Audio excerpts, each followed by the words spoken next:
CDN-NDG et j'aimerais vous souhaiter la bienvenue à notre conseil de mois d'août. Et c'est votre conseil, évidemment. Et tout d'abord, j'aimerais reconnaître que nous sommes en territoire autochtone, lequel n'a jamais été cédé. Et je reconnais la nation Ganagaraga comme gardienne des terres et des eaux sur lesquelles nous sommes aujourd'hui. J'aimerais vous présenter mes collègues, Monsieur Perez de Darlington. Oui, bonsoir tout le monde. Good evening, everybody. Madame Popiano de Côte-des-Neiges. Bonsoir à tout le monde. Thank you to be with us. Monsieur Gautran de Snowdon. Bonsoir tout le monde. Welcome everyone and good counsel to everyone. Et Monsieur McQueen d'NDG. Good evening, everybody. Merci d'être là avec nous. Et j'aimerais dire que Monsieur Arsenault n'est pas avec nous ce soir. Et maintenant, j'aimerais présenter notre directeur d'arrondissement, Monsieur Stéphane Plante, et j'aimerais vous demander de présenter vos collègues. Oui, alors bonsoir, Madame la mairesse, Madame la conseillère, Messieurs les conseillers. Avec moi ce soir, Madame Geneviève Reeves, secrétaire d'arrondissement, Madame Guylaine Gaudreau, directrice des services administratifs, Madame Lucie Bédard, directrice de l'aménagement urbain et du service aux entreprises, Monsieur Pierre Boutin, directeur des travaux publics, et Madame Sonia Gaudreau, directrice des sports, loisirs, culture et développement social. Voilà. Wow. Merci beaucoup. Alors, on va maintenant à 10.02, adoption de l'ordre du jour. C'est 02, c'est ça? Oui, 10.02. Alors, je propose. Oui. Et j'appuie. Et 10.03. Approuver le procès-verbal de la séance ordinaire du 21 juin du Conseil d'arrondissement. Je propose. Et j'appuie encore. Et adopté. Alors, 10.04. C'est la période de commentaires du maire et des conseillers. Alors, bonsoir tout le monde et bienvenue à notre conseil. I want to, first of all, express my condolences to all the people of Haiti. Malheureusement, il y a un autre tremblement de terre dans ce pays et j'étais là pendant le premier tremblement de terre en 2010 et je sais que les gens souffrent encore de ce tremblement. Alors, c'est vraiment difficile et j'aimerais exprimer mes sincères condoléances à ce pays et tous les Haïtiens qui sont ici à Montréal. On Saturday, August 20th, the NDG Arts Week will be holding a memorial about Nicholas Gibbs, the young man that was shot by police. So the street between de Maisonneuve and Montclair will be closed from, we've changed the time, so I think it's from 9 p.m., Madame Reeves, until 6 o'clock the following evening, that Saturday, so that they can paint the street and then they will be holding the memorial. La relance économique fait partie des priorités de notre administration et je suis très heureuse d'annoncer que l'arrondissement de Côte-des-Neiges-NDG a créé un fonds de 200 000 $ afin de permettre la réalisation de projets contribuant à la vitalité des artères commerciales de notre arrondissement.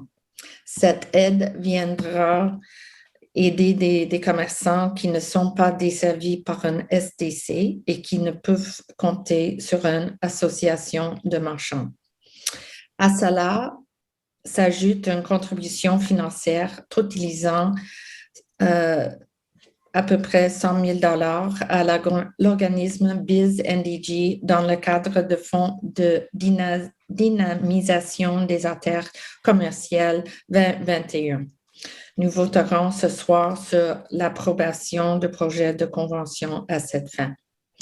And as of October 6th, library fees will no longer be charged, late fees, will be abolished in Montreal. So you don't have to worry about bringing your books back late to the library.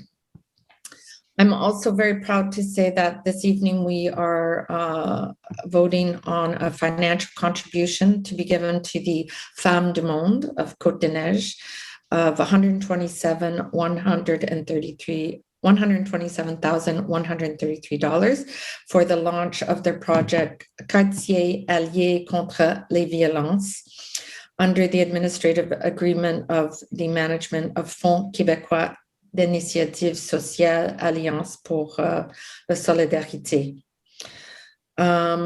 So Femmes du Monde is an organization in Côte-des-Neiges that has been very active in supporting women in our borough, especially newcomers to the borough from other countries. And they've fought, among other things, against violence against women.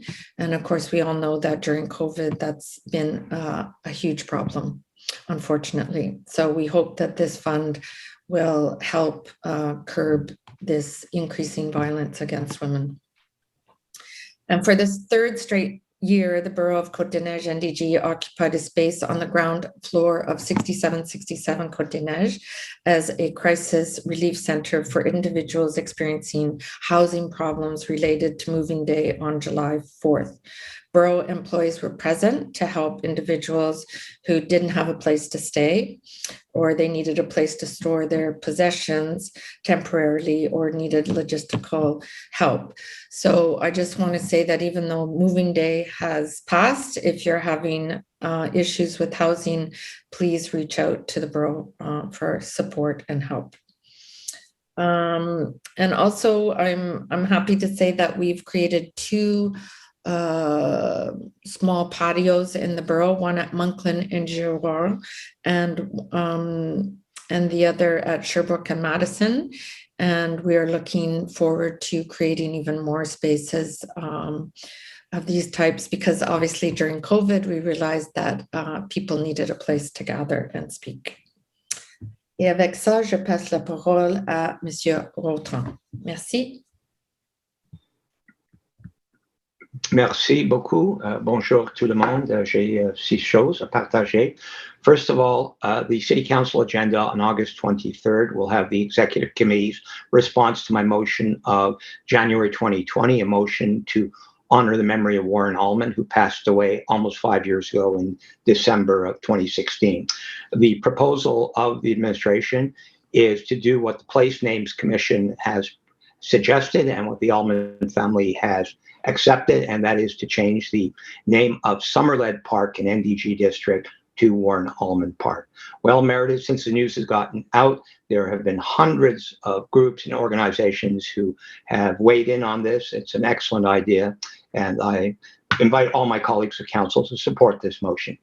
Second of all, I'd like to tell all the cricket players out there in the borough that the borough will begin the repair of the vandalized cricket field in Van Horn Park later this week. Anyone who has any information about the perpetrators of this deed, please come forward. We're very concerned about it. But I'd also like to let you know there's a motion tonight that Lionel Perez has moved, that I'm seconding, to begin the work towards a second cricket pitch in our borough. We certainly need it. And the Quebec Cricket Federation, which is supporting this motion, tells us that there's a huge waiting list for cricket in the Côte-des-Neiges part of the borough, and I'm hoping that we will quickly be able to respond favorably. Troisièmement, l'arrondissement va voir en mois d'août et septembre finalement certaines dépenses en immobilisation pour rechausser certaines rues. Tout le monde dit qu'effectivement, il y a une détérioration évidente dans la qualité de nos rues les derniers 4 ans. Et j'ai mis un article dans le Suburban en juin. J'ai été débordé avec des personnes qui me contactent pour dire que la qualité de leurs chaussées dans leur portion de l'arrondissement est épouvantable et doit être refaite. J'ai donné tout ça aux travaux publics. Le conseil municipal a finalement voté un contrat à Biotech pour 4,5 millions de dollars. Seulement 3,3 millions de ça est pour nous autres. Il y a 17 tronçons de rue qui vont être faits. Barclay est presque terminé. Queen Mary, entre de Kerry et Ponsard, va être faite la semaine du 10 septembre. Mais aussi des tronçons de Fielding et Terrebonne, une des pires rues dans l'arrondissement, va être refaite dans les prochains mois. So keep them coming, folks. We need to know where those bad roads are so we can make noise and get the proper funding from the administration that's going to be elected in November. I'd also like to say that there's been progress with delivering the two new major parks in the Triangle area. One is Sadie Bronfman Park, almost ready. Still some problems with the chalet, which will only open in full next week. And with Parc de la Savane, we have had problems with the entrepreneur. The park is behind schedule, but happily the basketball court is now open. The dog run has been opened, and certain other parts of the park are available to the public. St. Columba, this borough council, by the narrowest vote possible, voted to give NDG residents a voice on the proposed St. Columba redevelopment. Project Montreal opposed that. Not only they opposed the project, they opposed giving a voice to the citizens. Well, citizens have rejected that effort to be stifled. By a large majority, they voted in favor of the project that this council had proposed. And I invite citizens to weigh what happened and to remember that on November the 7th when they go and vote. Finally, finalement, j'aimerais indiquer que j'ai envoyé une lettre aujourd'hui à Madame Plante concernant le tremblement de terre en Haïti et je dépose cette lettre que j'envoie au greffier dans un instant, demandant que la ville soit solidaire avec Haïti. Nous sommes ville en amitié avec Port-au-Prince et même que Port-au-Prince n'est pas touché. Le dernier grand tremblement de terre, la ville de Montréal a donné $1 million en secours, en expertise et service et j'invite l'administration de ne pas être, d'être sensible à ce qui est arrivé et aider le pays d'Haïti dans ce temps de besoin. Merci beaucoup.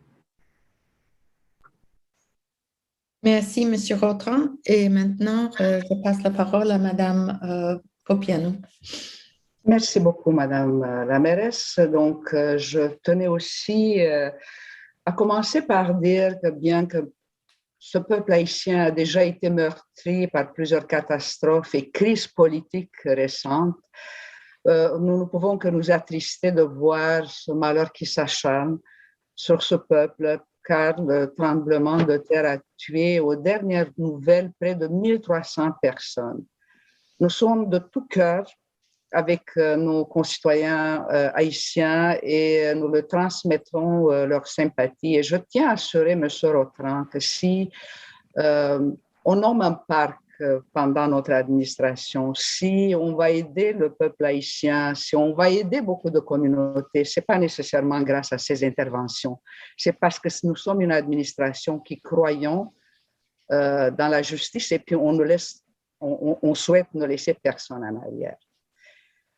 En même temps, j'ai envie de vous dire que des incendies gigantesques continuent de faire ravage à travers la planète. Aux États-Unis, la Grèce, la Turquie, l'Algérie, les incendies touchent, et ils ont touché de nombreux pays. La Grèce a connu sa pire canicule depuis 30 ans. En Turquie, des habitations, un centre touristique qui a été évacué en urgence, sécheresse, température affolante, un record de 49 degrés Celsius, des phénomènes dévastateurs qui ont causé la mort de plein de personnes.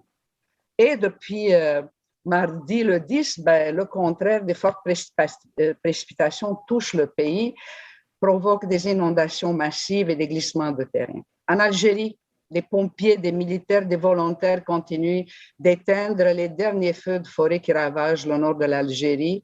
Près de 100 personnes qui sont décédées.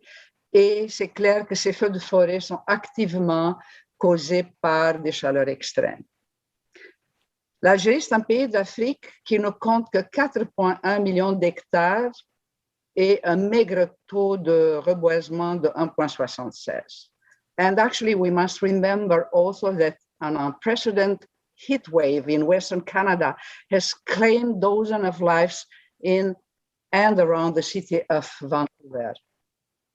In the Canadian province of British Columbia on June 29th, was recorded the country's highest ever temperature, 49.5. The heat has contributed to the deaths of 65 people in the city. Je transmets mes condoléances et mes sympathies à toutes les communautés qui sont affectées par ces désastres. Et du même souffle, je vous rappelle que le 9 août dernier, le groupe d'experts intergouvernemental sur l'évolution du climat, le GIEC, un organe de l'ONU, a publié un rapport alarmant sur l'évolution du climat et plus généralement sur le dérèglement climatique qui touche le monde entier. Et que les points les plus importants sont que l'impact de l'homme est sans équivoque qui marque le réchauffement climatique.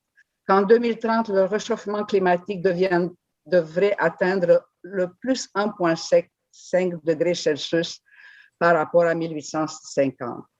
Que cette hausse risque de s'accélérer, que la concentration de CO2 continue d'augmenter, que nous agirons, si nous ne nous agirons pas de manière significative. Et agir de manière significative, c'est ne pas de mettre plus de voitures sur nos routes.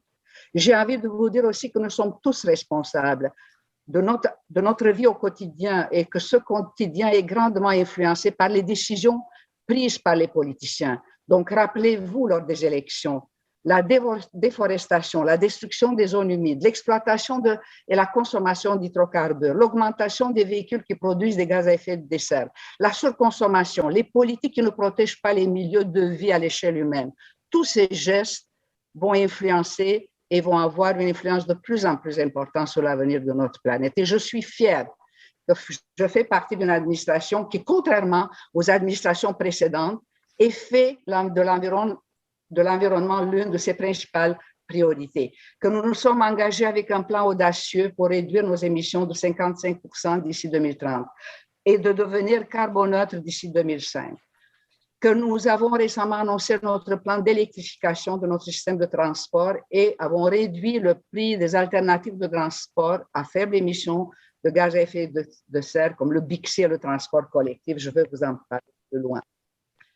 À Projet Montréal, nous ne nous laissons personne derrière. J'aimerais aussi souhaiter à la communauté indienne de Montréal une très bonne fête de l'indépendance pour son 60e anniversaire. Et en conclusion, je vous invite à la commémoration et à la reconnaissance de la traite des Noirs et de son abolition le 23 août prochain. Donc, comme à chaque année, c'est l'organisme de la Ligue des Noirs du Québec qui lance l'invitation et qui célèbre la commémoration. Merci. Merci, Madame Popiano. Maintenant, à Monsieur McQueen. Good evening, everybody. So yesterday I was at the Parade, gay LGBTQ plus parade downtown. There was a great contingent from Projet Montréal, la mairesse Plante, et très bon, la majorité des conseillers de Projet Montréal étaient là. C'était toute une célébration.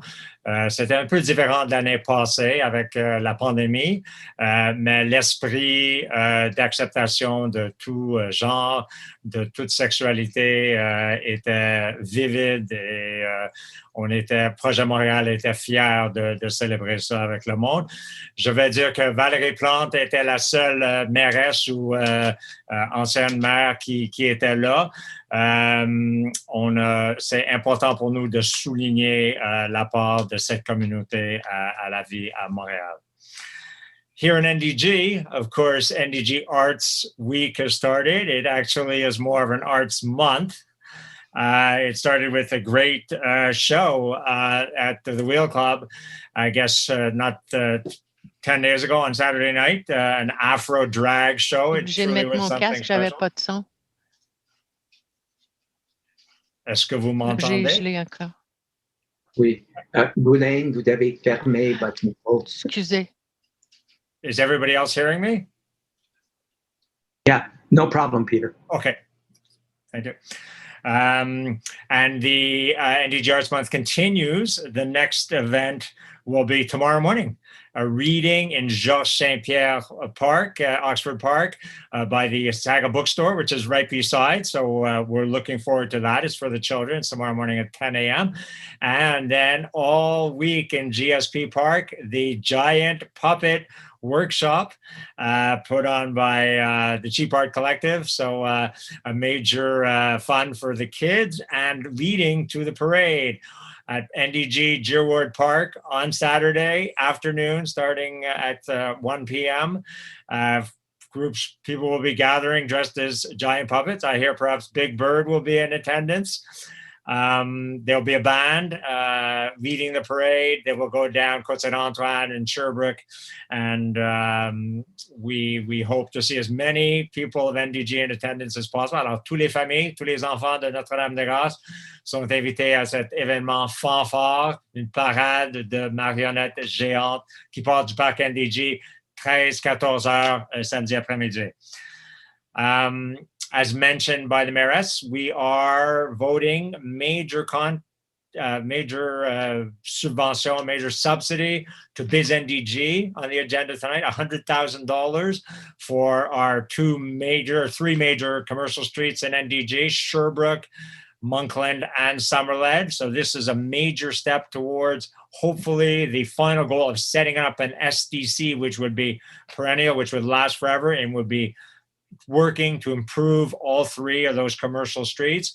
We feel that NDG, one association for all the streets in NDG, is the right idea. We don't feel that the commercial streets in NDG are so much in competition with each other as working together to maintain the local shopping, to bring in some students, some tourists, and some visitors from the rest of the city.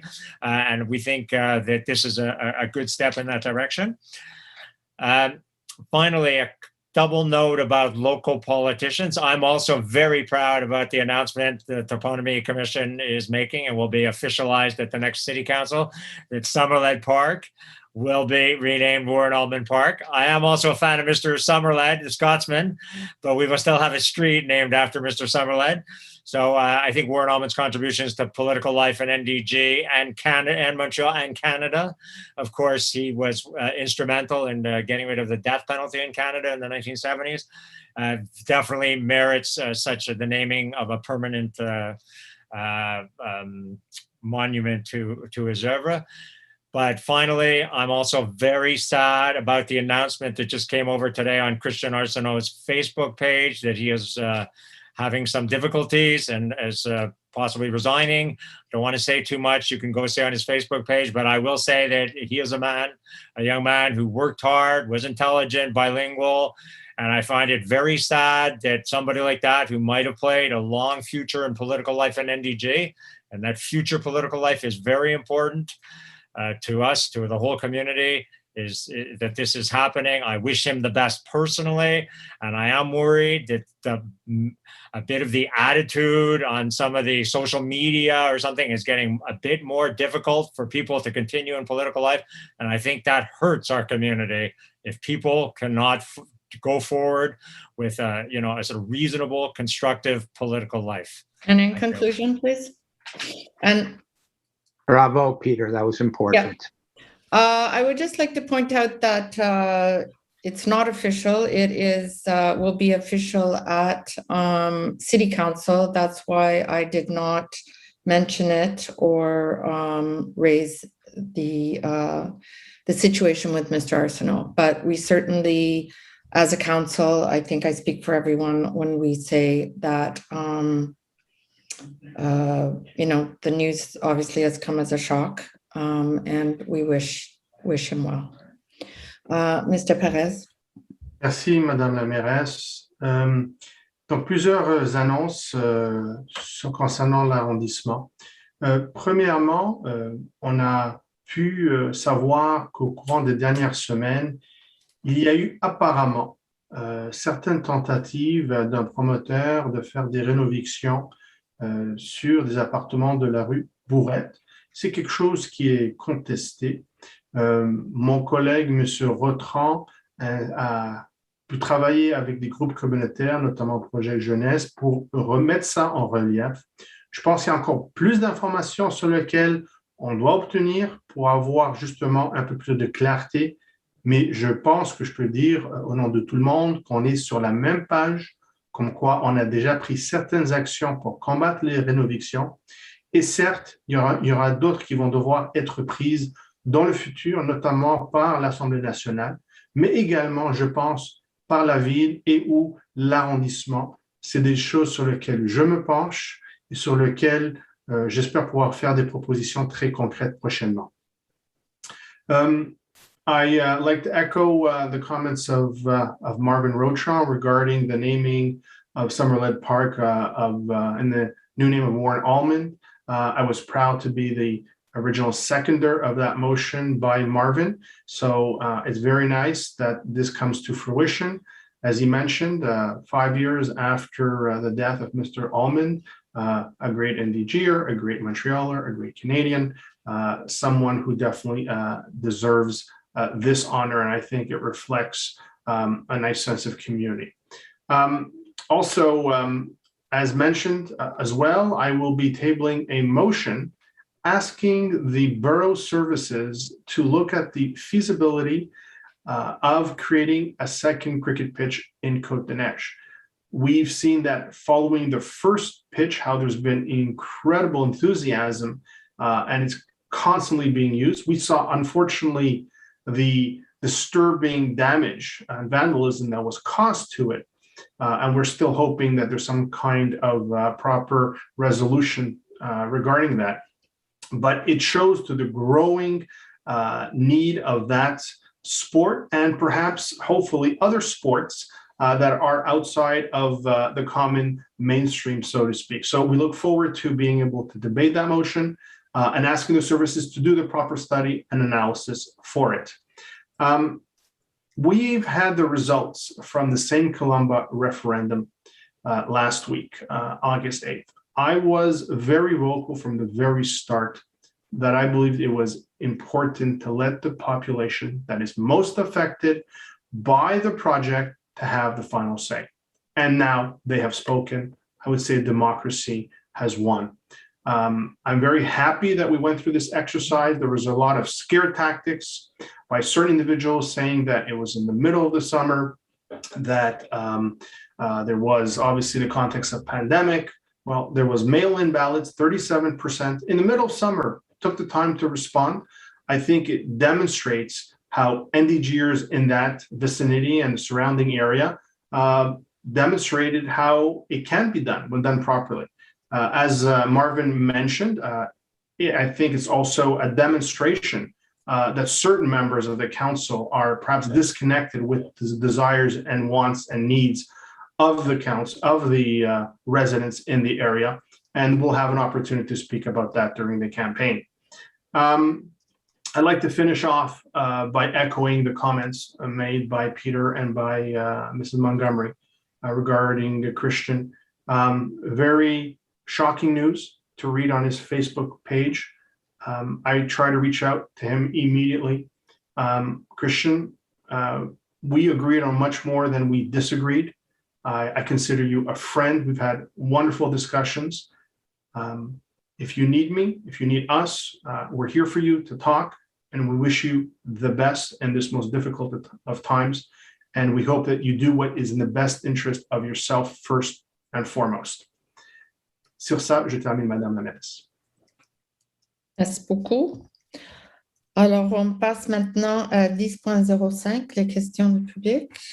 Oui, la période est de 90 minutes.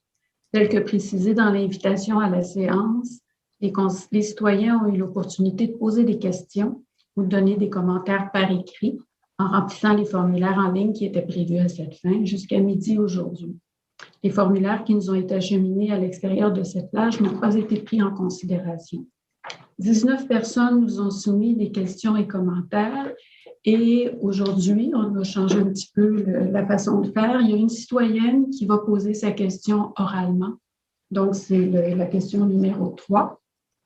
Et nous avons remis aux élus et aux directeurs la liste des questions suivant l'ordre qui a été déterminé par tirage au sort en respectant l'alternance homme-femme. Merci, Madame Maître Reeves. So we're going now to question period. It's 90 minutes. People sent in their questions, but we're trying something different this evening. We decided to do sort of a hybrid thing where people had the choice to ask their questions live by Zoom, and only one person opted for that. And we alternate questions, man, woman, and they are just drawn at random, from a hat.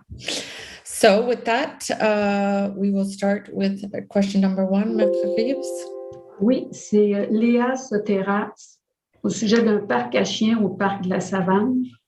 Bonjour, ma question porte sur les travaux en cours au parc de la Savane concernant le parc à chiens.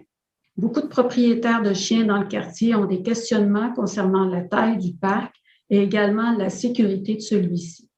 Il y a énormément de grandes roches dans le parc, ce qui n'est vraiment pas pratique pour laisser les chiens jouer et courir et qui peut s'avérer vraiment dangereux.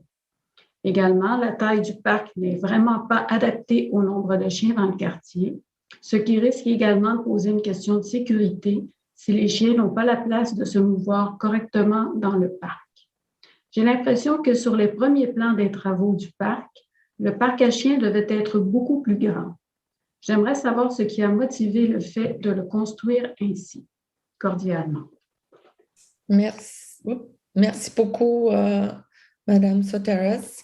Alors, j'aimerais demander M. Rotrans, parce que c'est dans son district. Madame Montgomery. Bonjour, Madame Soteras, et merci beaucoup pour avoir envoyé une question. Le parc de la Savane, c'est une amélioration majeure pour le nord de Snowden, qui touche le secteur connu comme Mountain Sites et le nouveau quartier connu comme le Triangle. Ce secteur agrandit la population et plusieurs milliers de personnes qui y habitent. Et ce n'est pas terminé, il y a toujours des nouveaux bâtiments qui vont être construits. Le parc de la Savane est amélioré à un coût de 3 millions. Je dois dire que c'est en retard. Ce n'est pas même terminé. Les citoyens ont été consultés en janvier et février 2017. Les plans répondent à ce que les services ont entendu des citoyens à l'époque et c'est conforme à ce qui a été construit. Le basketball est ouvert maintenant et l'enclos des chiens. Je comprends par votre question que vous pensez qu'il y a certaines faiblesses. Je demanderai à nos services de vérifier si c'était fait selon les plans qui étaient là. Les roches auxquelles vous faites mention, j'ignore, mais je sais que dans le règle d'art actuellement, la ville utilise les roches dans les enclos des chiens. Je vais demander à M. Plante de m'aider pour voir ce que le contracteur a fait dans la construction de cet enclos et conforme à les normes de la ville. Okay, c'est tout. Monsieur Plante, avez-vous quelque chose à ajouter? Non? OK. Non. Donc, je dis à madame, je vais revérifier avec M. Plante pour assurer que les règles d'art étaient respectées et ce que nous avons commandé est livré et je reviens à vous s'il y a une non-conformité. Merci. Parfait. Numéro 2, c'est de Fabio Dessa. Recently, the City of Montreal has reduced bus and metro fares for those over the age of 65. Will the future Denis Coderre administration keep this reduced bus fare? And will you go as far as Valerie in promising free public transit for seniors by 2023? My second question is for Magda Popianu. Why was it important for your administration to reduce bus fares for seniors? So I'm going to throw this question to Monsieur Perez, who is running with Denis Coderre. Thank you, Madam Mayor.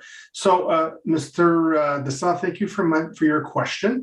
I think we'll definitely have an opportunity during the campaign to be able to discuss, explore our different visions, our similarities and differences on public transit, on mobility. We'll have an opportunity to present our platform, and then you'll have the opportunity to judge and evaluate and see what's in the best interest of Montrealers and what you think suits you best. I will point out, however, that we should be cautious as to when promises are made, because the promises made by the current administration in the last campaign are far from being respected. Obviously, they'll be able to, say and explain their narrative, but at the end of the day, they promised free public transit for 65s, for 10 and under, and we're far from that. Some will say, well, at least they're going somewhere. Guess what? What they've actually implemented is what we had promised. So do you want the type of administration that actually delivers on what they promise, or they promise you the sky and then give you half of what they promise just to get elected? I'll let you be the judge of that. Thank you. Madame Popiano. Thank you, Ms. Mayor. So actually, I'm very proud that our administration, unlike previous administration, has made the environment one of its top priorities. So we have put in place a bold plan to reduce our emission by 55% by 2030 and become carbon neutral by 2050. So we recently announced our plan to electrify our transportation system, and we have reduced the price of low carbon transport alternatives like Bixi. So we did all of this without forgetting the most vulnerable among us. The elderly are the ones who have the most difficulty adapting, which is why we have reduced the price of public transport for elderly by 50%. And we will make it free by 2023. Of course, we passed through a pandemic situation, budget situation, but we keep all the time our properties. Of course, we cannot please everybody, but Projet Montréal, we don't leave anyone behind. Thank you. Thank you. Maintenant, numéro 3, c'est Evelyne Shannon-Drouin. Je pense qu'elle est avec nous. Oui, je suis là. OK, bonjour. Allez-y, bienvenue. Merci. Donc, bonsoir, Madame la mairesse et ainsi que les élus du conseil d'arrondissement. Pour ceux qui ne me connaissent pas, je m'appelle Evelyne Shannon-Drouin. Je suis la présidente de l'Association des gens d'affaires de Notre-Dame-de-Grâce, communément appelée CDN-NDG. Je suis aussi la propriétaire de la boutique Evelyne qui est située sur Sherbrooke au coin Vendôme, qui est ouverte depuis 5 ans. Et je suis également résidente du quartier. Donc, comme vous le savez probablement, il faut que nos artères commerciales soient performantes et équilibrées pour assurer la vitalité d'un quartier. Nous croyons donc qu'il est important de mettre en place des initiatives proactives afin de favoriser le développement économique des artères commerciales, tout en valorisant la culture ainsi que le bon voisinage avec les gens qui y résident, qui y travaillent et qui les fréquentent. Certains commerces vont assez bien. Il y a des tronçons de rue où il est très convivial de se promener pour aller magasiner, manger, mais ce n'est vraiment pas tous les commerces qui s'en sortent aussi bien, puis il reste aussi beaucoup de secteurs à embellir. Pour être commerçant, il faut travailler fort, très fort et constamment s'adapter aux circonstances pour survivre, particulièrement depuis les derniers mois. Et bien souvent, notre focus est concentré sur notre entreprise. On n'a pas nécessairement le temps de s'occuper des projets pour tout le reste de la rue. Donc, quand il y a une association comme CDN-NDG qui veut et peut faire avancer les choses et aider les commerces, alors tout le monde y gagne.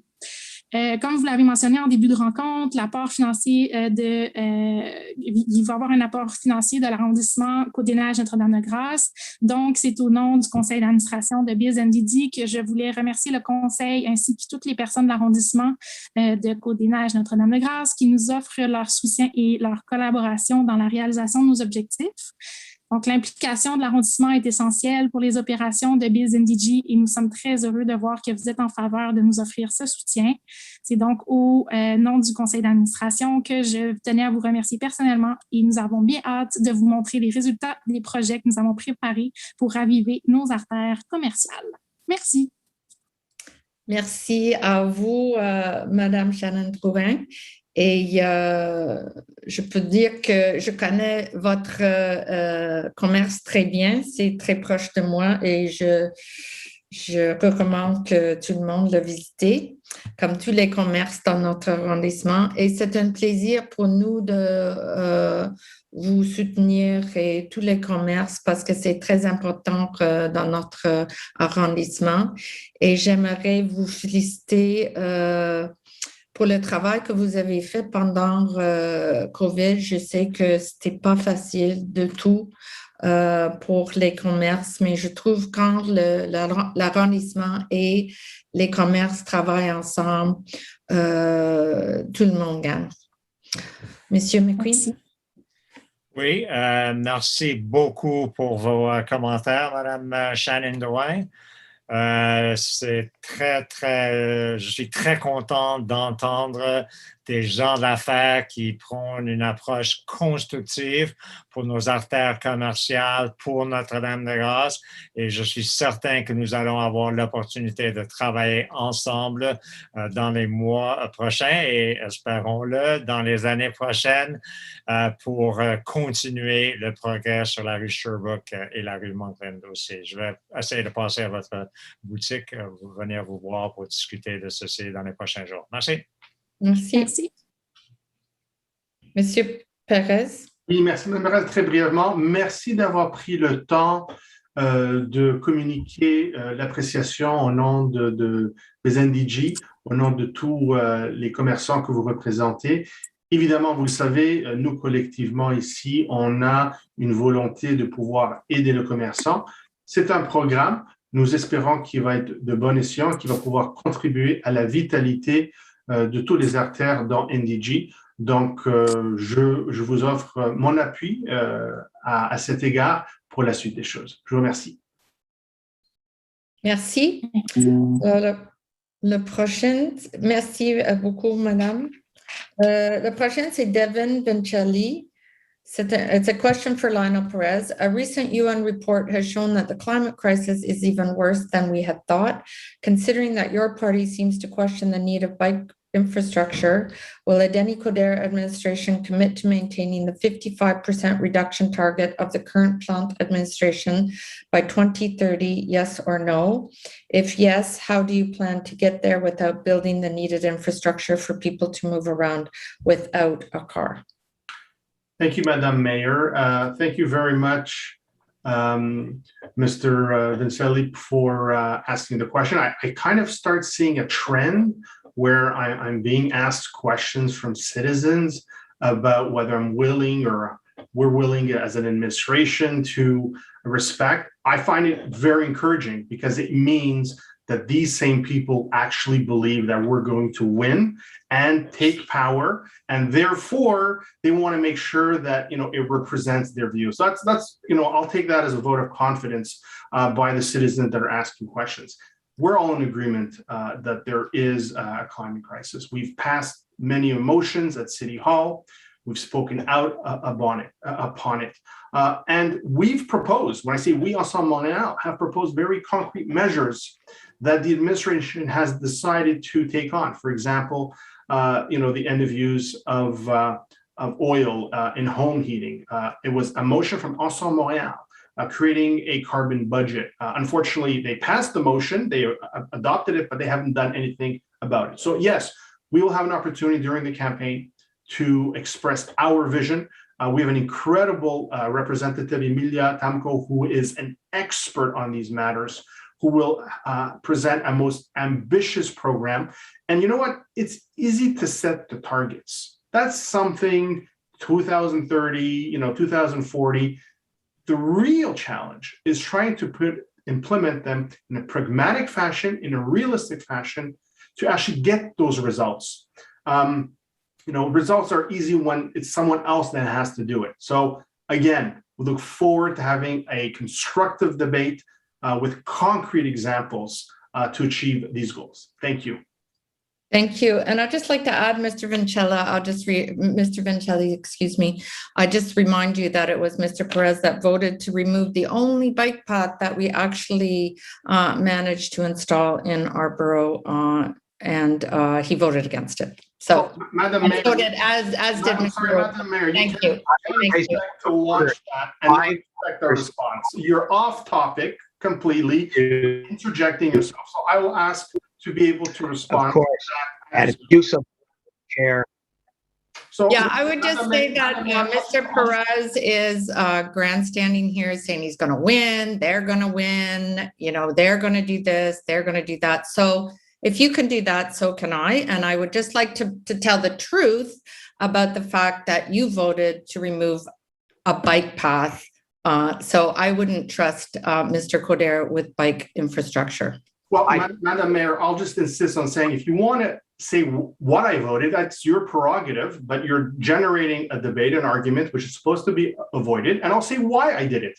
Because to me, public consultation counts. Because to me, citizens should be consulted. And you know what? Seniors, people with limited mobility, universal accessibility, these are principles that are core values of Ensemble Montréal. Madame la mairesse, point d'ordre. On est dans des projets. Oui, Madame Copiano. C'est un point d'ordre. C'est hors débat. C'est pas un débat. OK, parfait. Merci. C'est un bon point. I'm going to raise. Madame numéro 5.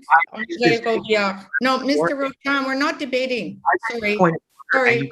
Ignored it. I take the point of order and we don't debate at citizen question period. So we're moving on, okay? Of the chair there. If we're going to be partisan, we're not going to get to the end of the meeting, all right? Yeah, that's right. So let's just move on, shall we? Us anyways. I would just suggest keep it professional. The question was asked him. He gave legitimate answers, but yours was a shot to rebut him, and you were out of order when you did it. Okay, thanks.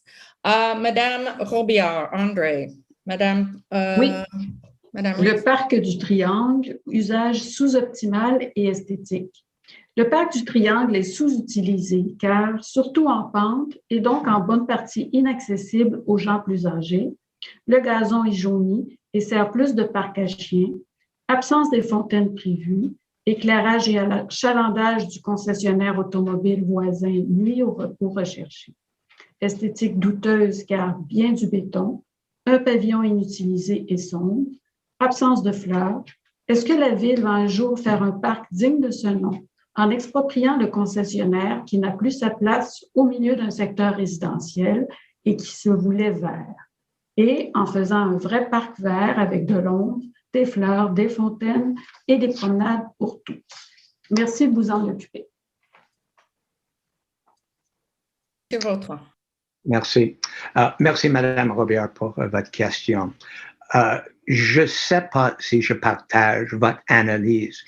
Premièrement, vous parlez du parc de le Triangle. Je veux bien et bien savoir, vous parlez de le parc Sadie Bronfman et pas la place de le Triangle, qui est un espace vert beaucoup plus petit.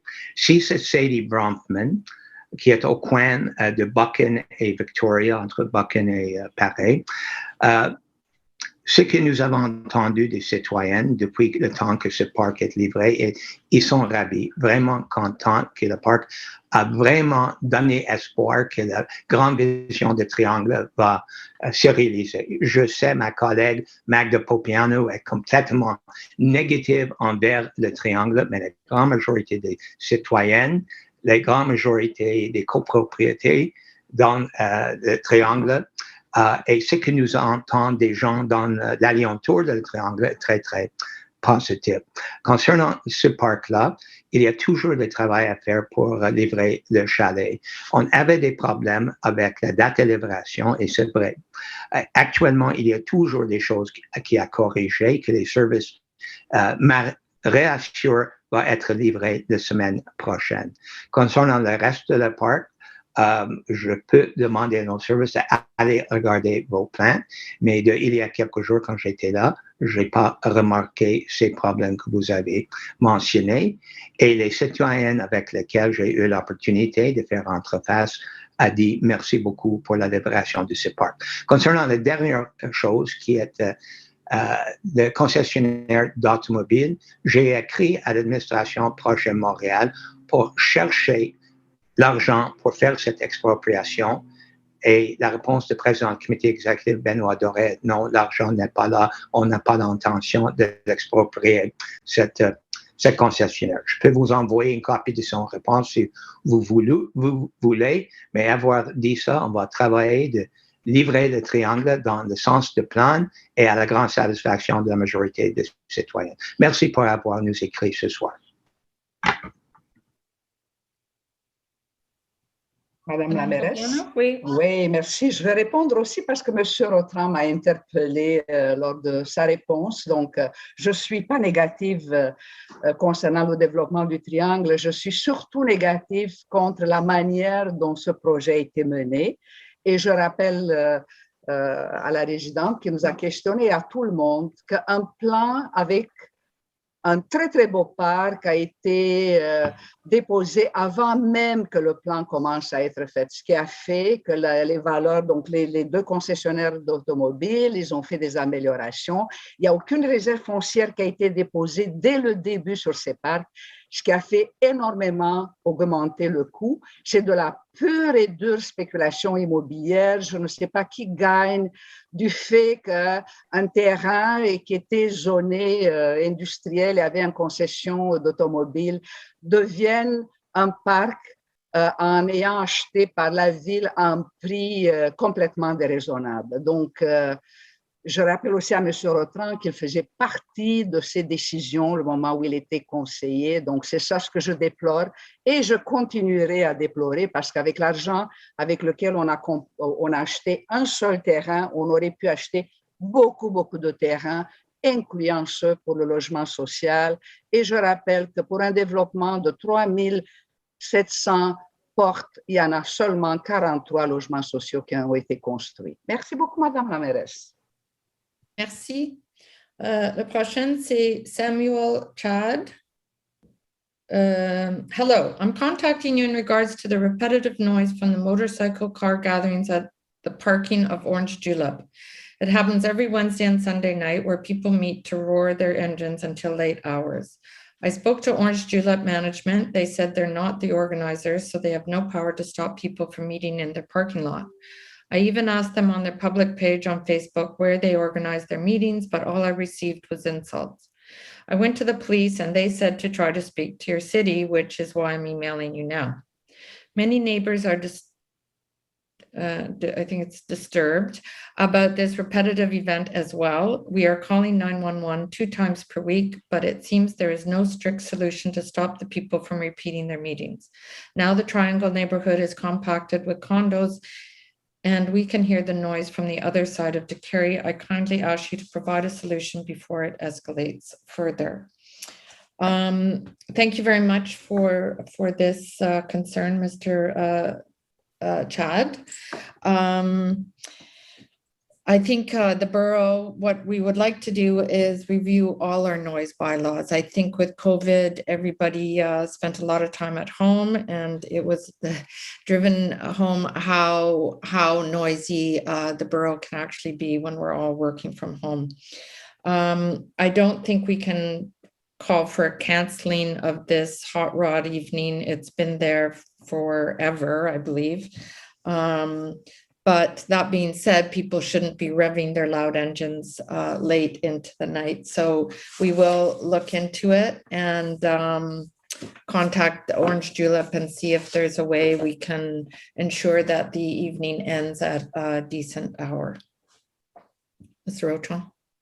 Good evening, Mr. Chad. I presume your question was sent in before I responded to you.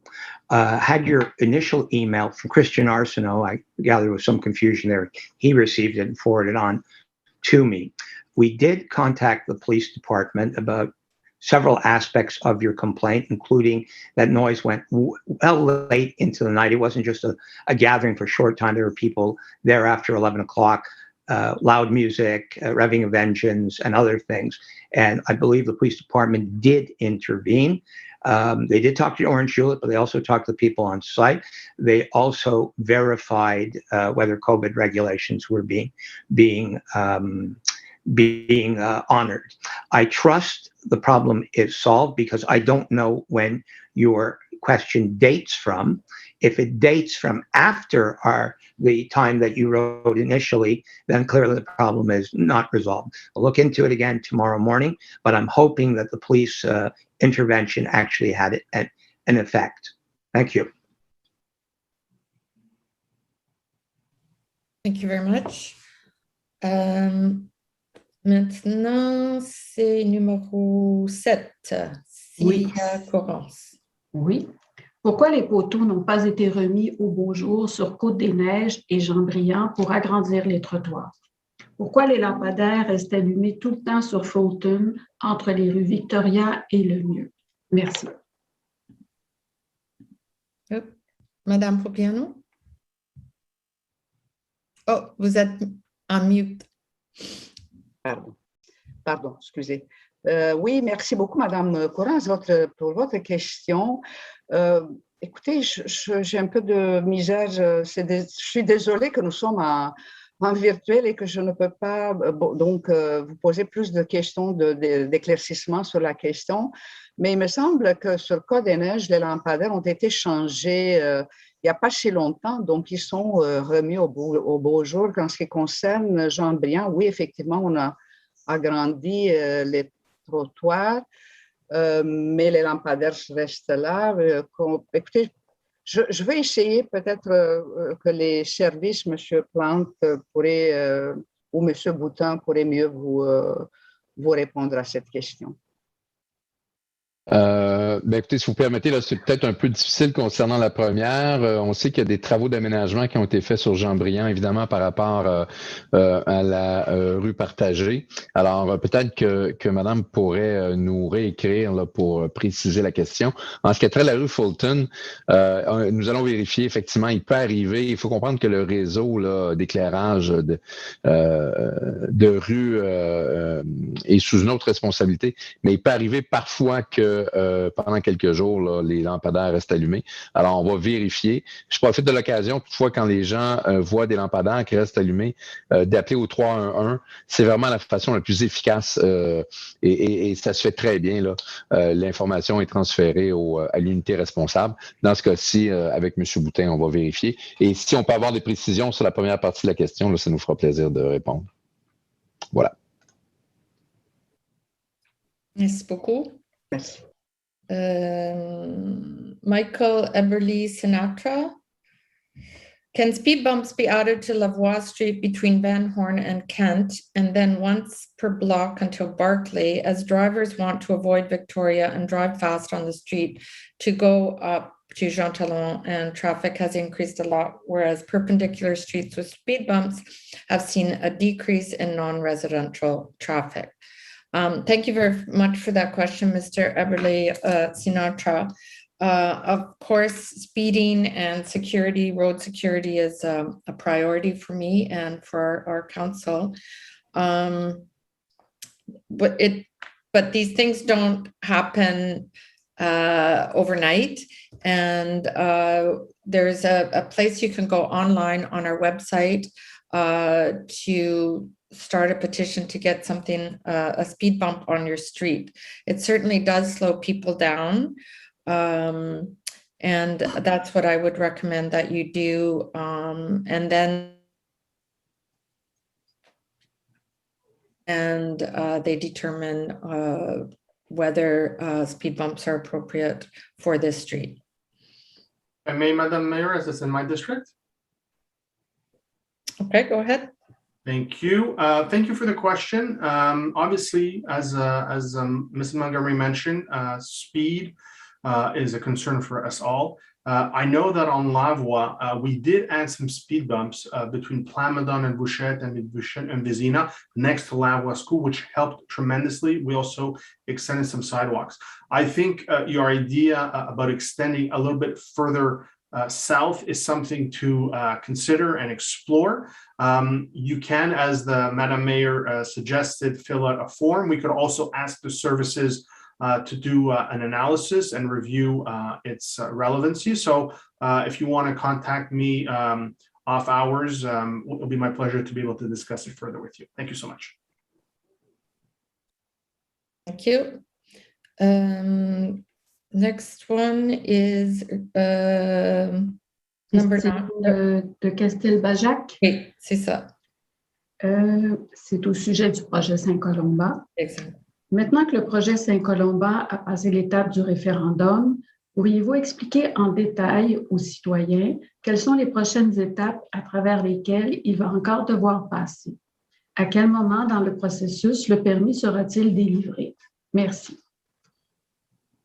Merci beaucoup. Alors, je vais demander à Mme Bédard de répondre des prochaines étapes. Je sais que le projet doit passer devant le CCU, mais est-ce que Mme Bédard, c'est notre directrice d'urbanisme?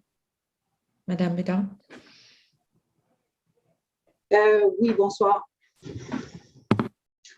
Bonsoir. Vous m'entendez bien? Oui, oui. Allez.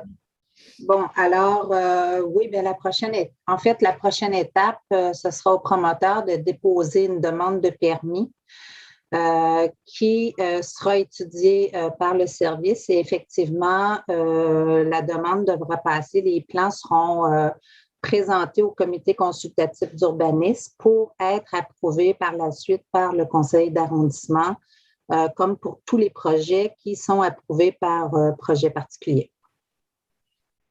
OK, merci.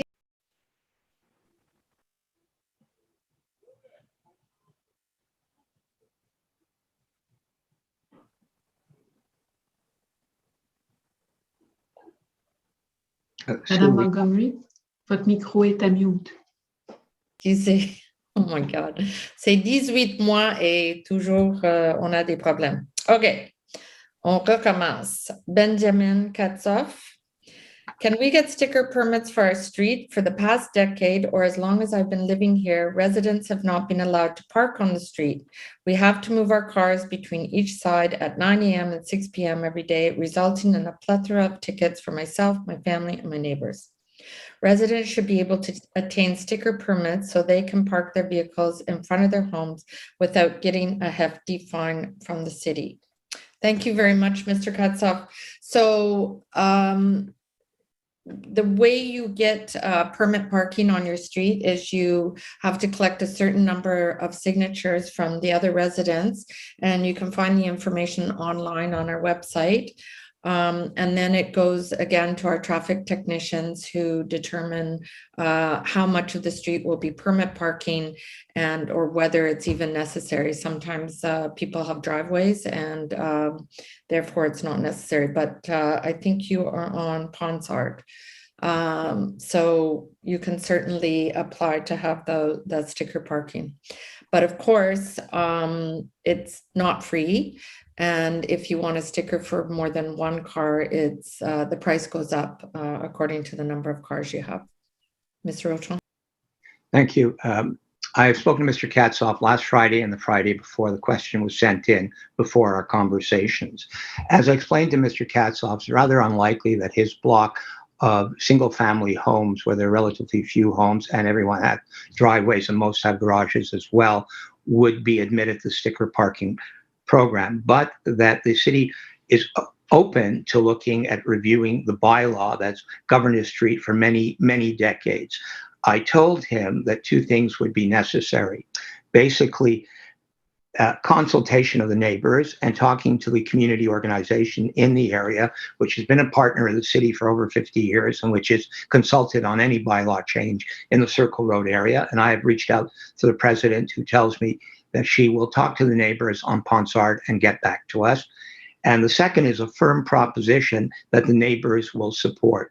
The current bylaw was conceived as a way that people who are going to park all day, use the metro to go downtown, or want to shop and or work on Queen Mary wouldn't necessarily park on Ponsard all day. And it's worked that way. It does oblige residents, though, to move their cars in the evening to the other side of the road if they want to park on the road.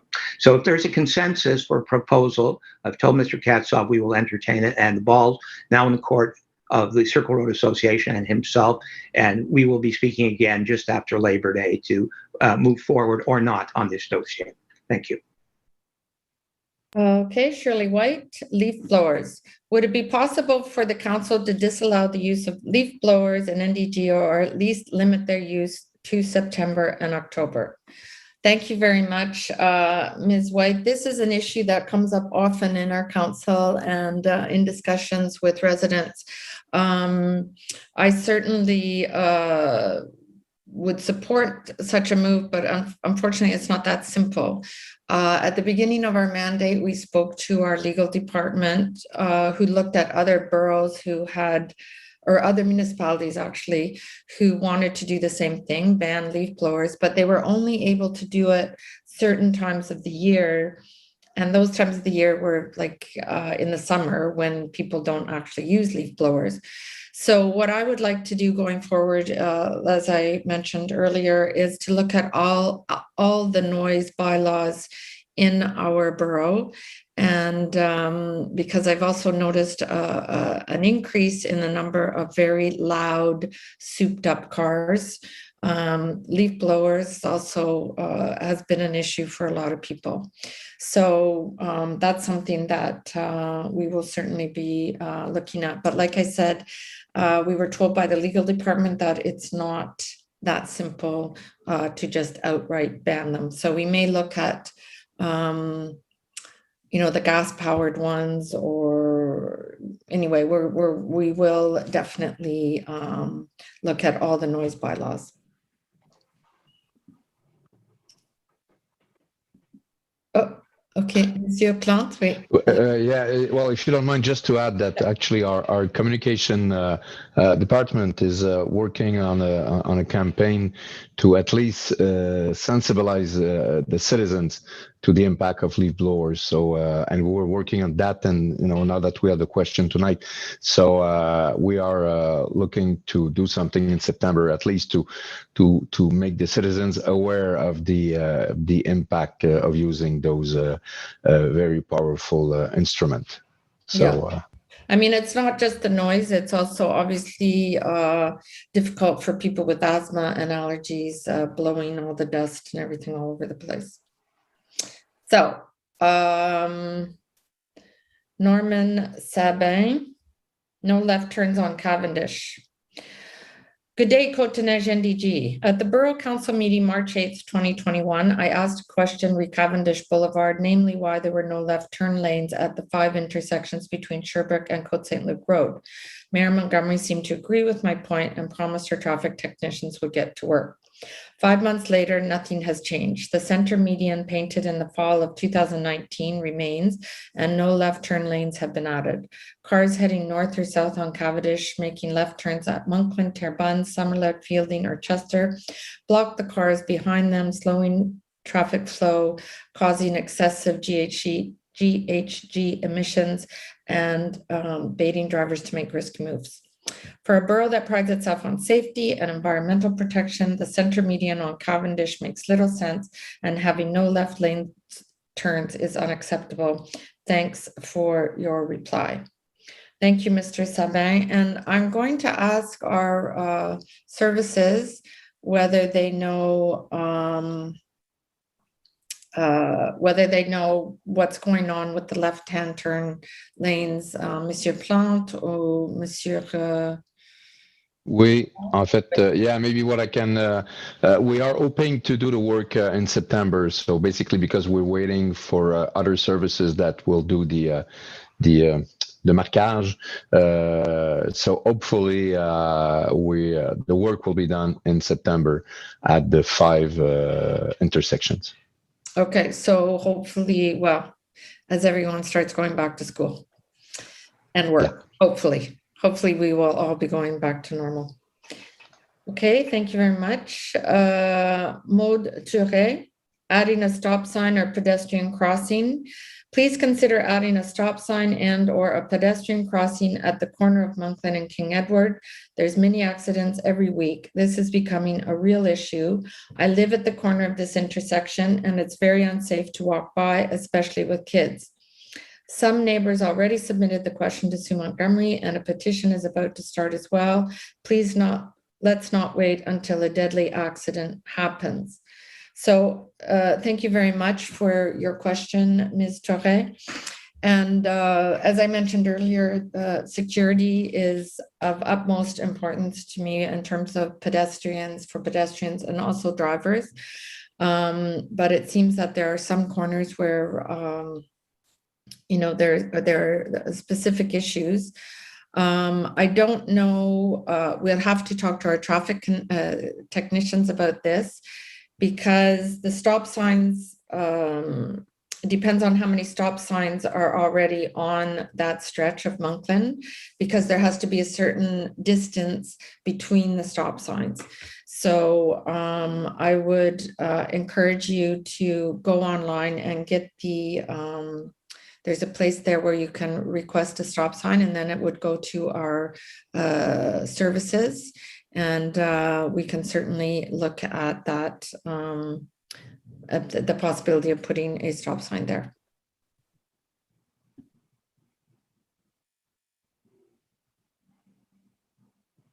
Oops. Michael Mahou, regarding the social acceptability of the proposed, I can't see the rest of the question. I guess this is about, okay, St. Columba. This question is for councillors Mr. Arsenault, Mr. McQueen, and Madame Popiano. The council decided to go ahead with the referendum, knowing full well that the project did not have social acceptability, as demonstrated by the number of signatures of the register, which exceeded the required threshold by 35%. Moreover, the result of the referendum confirmed the lack of social acceptability, as 40% of the voters voted against the current proposal. We all know that the developer hired a firm to manage his referendum campaign, creating an uneven playing field compared to the regular residents trying to push for a better project, and that this campaign played on the fear that the building would deteriorate, even though it is their responsibility as the owners to maintain the building. So their argument was false and manipulative. Do you believe that the process led to the best decision for the residents of NDG, and how do you see the precedent that this has set for future projects of this kind? Madame Popiano, oui, allez-y. Thank you, Ms. Mayor. So to answer straight to your question, Mr. Mahou, thank you for your question. It's a very important one. So no, I don't believe that the process led to the best decision for residents of NDG. For all those who gargle with the democracy word, I would mention that contemporary democratic thought favors majority decision-making, because this vote gives equal weight to each vote and ensures that the greatest number prevails over the smaller.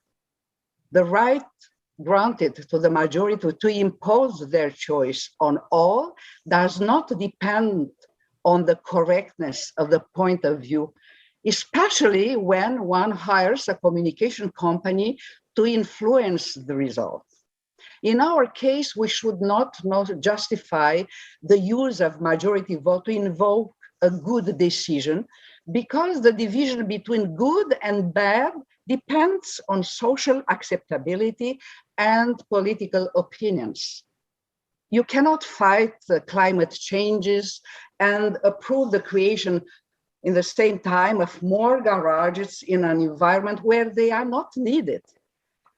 In a leadership vacuum in our borough, developers are taking advantage of real estate speculation, ignoring the neighborhood and building homes that completely disfigure the neighborhood with the sole aim of making a profit. Opponents of this project have been very clear that they will accept it if the developer is open to some small changes to ensure real estate development that takes into account the ecological transition and the fight against climate changes. And yes, I'm worried about what will happen next, because I repeat several times, promoters, religious groups have already bought churches, and they were only waiting for the outcome of this file. So I was not surprised by the position of Councillors Rotland and Perez. I know they support the interest of promoters. I agree. I respect that. They are my colleagues. But my question is, Ms. Mayor, by her vote, opened the door wide to a real estate development at the Trinity Memorial Anglican Church just outside her home. So I hope she will understand the significance of her decision when a condo tower grows in front of her house. Thank you, Ms. Mayor. Monsieur Perez? Yes, Madam Mayor, the councillor from Côte-des-Neiges, Mrs. Popiano, suggested that because we have a certain position in council, that we are sold out to the promoters. I find that offensive. I find that unbecoming, and I would ask Madame Popiano to withdraw those comments, please. Madame Popiano? Yes, I will retire my words. Merci, thank you. Merci. Okay, Mr. McQueen, the question is also for you. I'm going to be more brief. I do not think it's anything to be celebrating that a church in NDG, an Anglican church in NDG, is being demolished. That a building that might have had a community use, might have been a Chabad, might have been another kind of a community center, is not going to be a community center for NDG. So I don't think it's anything to celebrate. Perhaps this outcome was inevitable, but it's nothing to celebrate.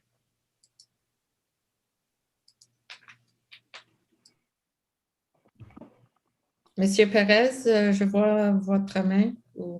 Et pourtant, je vais l'enlever, Madame la mairesse. OK, d'accord. Bon, prochaine, c'est Susanna Sear. My question to Mayor Sue Montgomery is, can whatever traffic study that was done regarding that proposed bike lane be made public? If there is no traffic study, is this a similar gesture to what Councillor McQueen did last year on Terrebonne, which was to claim a public consensus for the bike lane when in fact there was none? Are you talking? I'm not clear on the question, Madame Sear, and thank you for sending it in, but are you talking about the study that was done that Mr. McQueen chaired about the bike path, or if there was a traffic study? From what I understand, there had been a lot of talk even before my mandate, my becoming mayor, about turning Terrebonne into a bike path.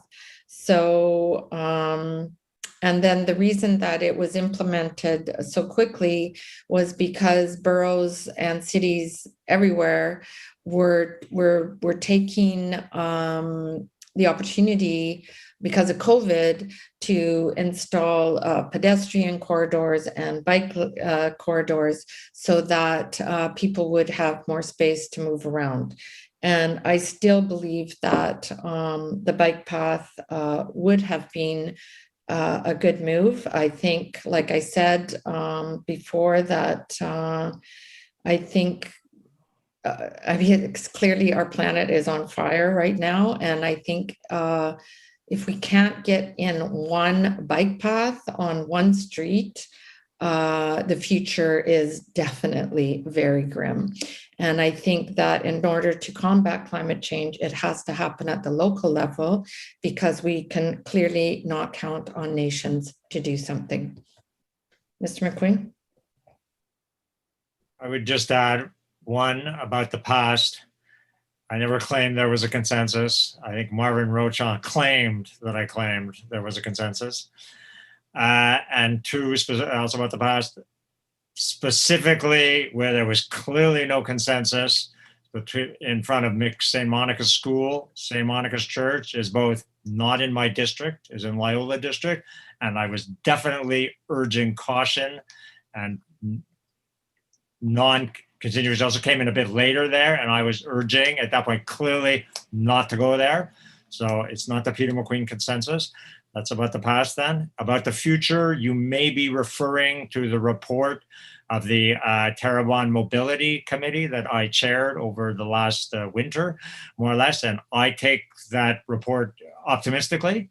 I think for the first time, all the residents, both residents concerned about their parking and resident cyclists and residents of community, schools and seniors residences along that stretch are willing to look at the idea of making the street one way, just from one way eastward and just from Benny to Cheer Ward, so therefore not messing with in front of the school or the church or the Cavendish intersection. And at least they're willing to look at it, and they've mandated, they're urging that the services be mandated to do a full traffic study on that option over the coming year for a possible trial run next summer 2022. Thank you. Thank you. I'd like to actually say something since my name was used by Peter. On this one, I have to agree with Sue Montgomery and actually Lionel Perez as well.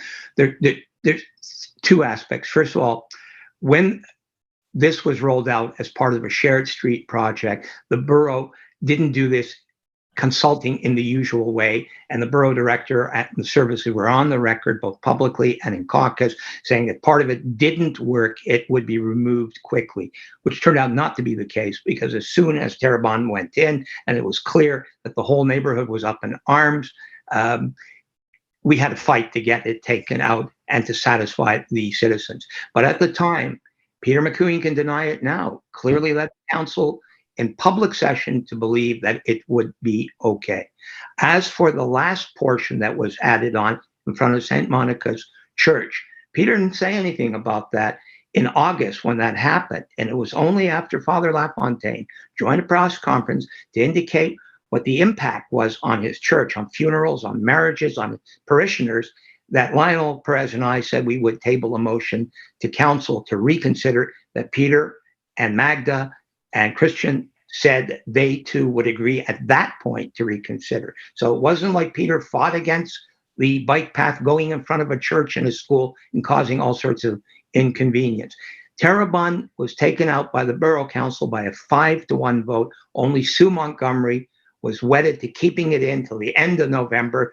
Damn what anyone else had to say or think about it. The issue with Terrebonne isn't about a bike path. It's about a lack of consultation and a lack of planning. And that's why finally Project Montreal melted like ice in the middle of summer and voted with us to take that bike path that was ill-conceived and only went in with Peter's assurances and was eventually taken out to the grand satisfaction of most NDG residents. I'd just like to point out that, yes, I did vote in favor, and I would again. Mr. Perez? Thank you, Madam. I just want to clarify one aspect regarding the report from the Terrebonne Citizen Committee that was mentioned by Peter regarding the mandate to give to the services to explore the possibility to study of going it one way. That mandate was already given in September of last year by this Borough Council. So to come back almost a year later with the same recommendation, which is, to be at the heart of the efforts and work, says a lot about not even knowing that a mandate was already given, that recommendation was already done, and nothing's been done since then. Thank you. Madame Lamaris, I just like to very quickly. I don't have a lot of questions tonight, and they've both said things about me. First of all, I have emails to prove that I, one, had other suggestions. The one-way idea was something I floated in several emails before anything was implemented. Two, I have emails showing to our services and to Mayor Montgomery saying, don't go west of Benny, or don't, maybe Madison, I think it was at that point. And three, I think what's important about the Citizens Committee, I don't disagree with Councillor Perez that us as politicians had talked about the one-way, discussed with our services, but the point is the committee is that residents have now bought into that idea as well in an official residents committee. Thank you. Okay, thank you. Next question, Carl Hamilton. Mayoral candidate Denny Coderre believes that a world-class downtown can be had if we allow towers to be built higher than the Mount Royal Cross. He says that this will bring about, annual growth. Once upon a time, Montreal did experience sustainable economic growth. It was the birthplace of Canada's Industrial Revolution, and for many decades was a primary driver of Canada's economy. It was manufacturing and industrial capitalism that made Montreal a first world city. Today, Canada has one of the highest debt to GDP ratios in the world and a housing market that economist David Rosenberg recently described as insane. In our city, investors purchase 18% of the homes sold. Rock bottom interest rates and far too much mortgage debt are creating a real estate bubble that makes homes unaffordable for too many people. It is finance capitalism that is putting Montreal's economy and standard of living in peril. Question for Lionel Perez: what is a world-class downtown? Please give 3 examples. Thank you, Mr. Hamilton. It's always a pleasure to receive your questions. I think there's a certain error or premise in your question, which is erroneous, that has to be clarified. And that is, nowhere did Mr. Kader suggest that we should build buildings higher than the cross on Mount Royal. That's a narrative that others have tried to impose on him. I suggest you read his book, Retrouver Montréal. And it clearly states that we have to look at density. Absolutely. We should look at heights. Yes. But no, we don't want to cover the beauty that is Mount Royal. So he also says, let's have discussions about it. Let's have an understanding of what exactly it means. So I look forward to having continuing exchanges and discussions with you, Mr. Hamilton. And I do encourage you to read his book. You know, you could probably get it online, and then we can continue this exchange. Thank you so much. Thank you. Mr. McQueen, your hand is up. I assume that's for the last question. Barbara Sidorowitz. After years of being promised a dog park, I have to express my extreme displeasure with the facility that was finally erected. We dog owners of the Loyola district want to know how much this cost, who signed off on all the materials, size, and design. Were any professionals consulted to find out what makes a decent dog park? That area of Loyola Park has much more space than could have been kept green and made for much happier dogs and owners. We are taxpayers. There are many of us. We aren't happy with the final result. Whose idea was implemented? Who had the final say? Why were the suggestions of dog owners not taken into account? They were asked, but their suggestions summarily ignored. It honestly feels like this was built just to placate and shut up the vocal dog owners of the district. So thank you very much, Ms. Sidorowitz.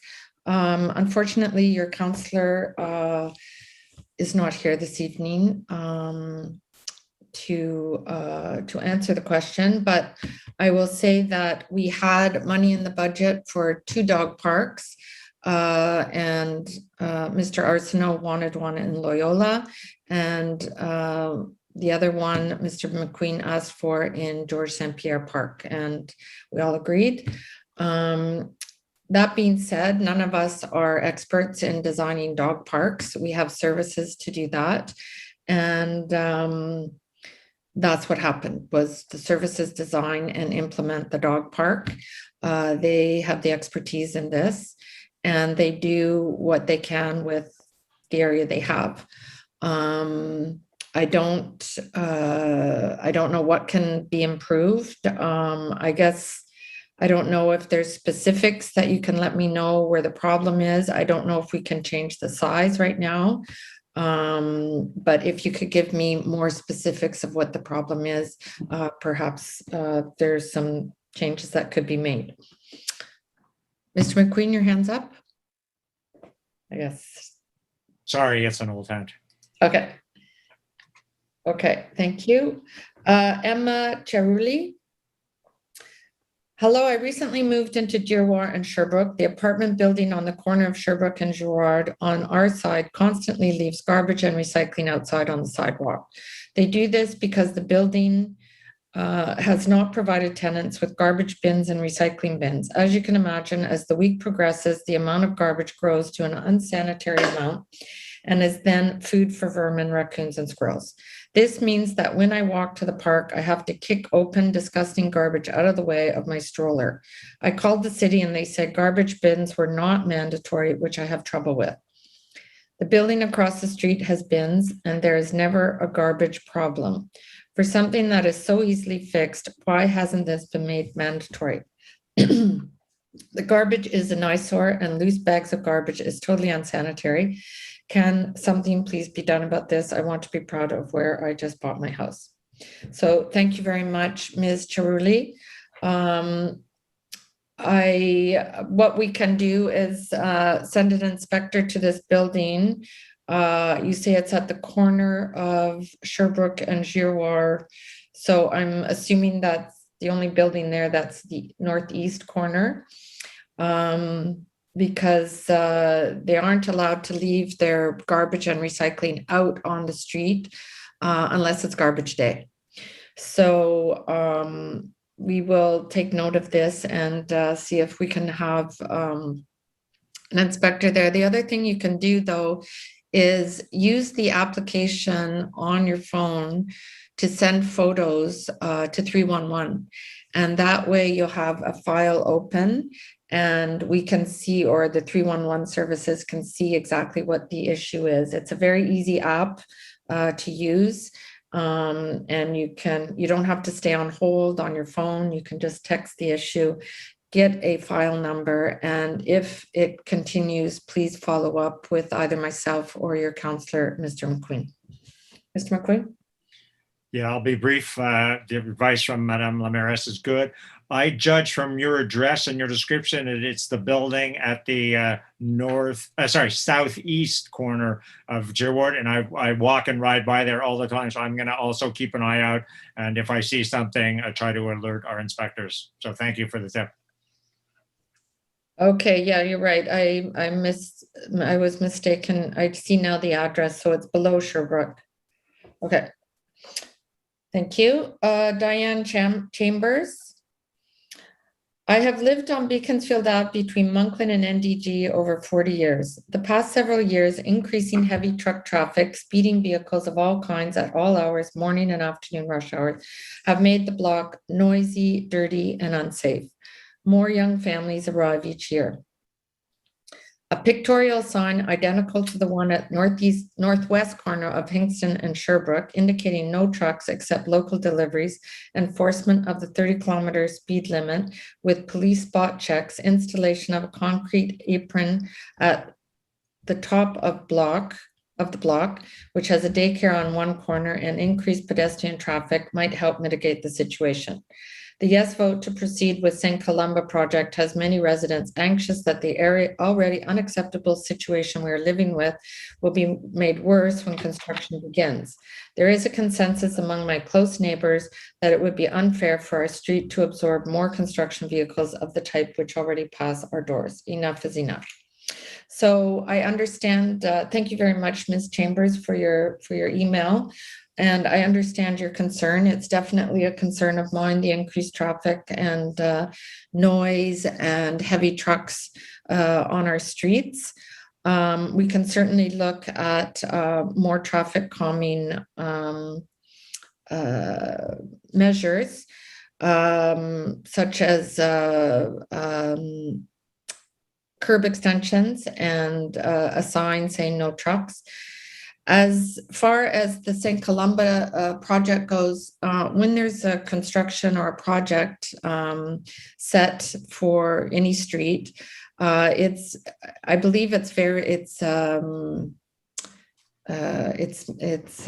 the word?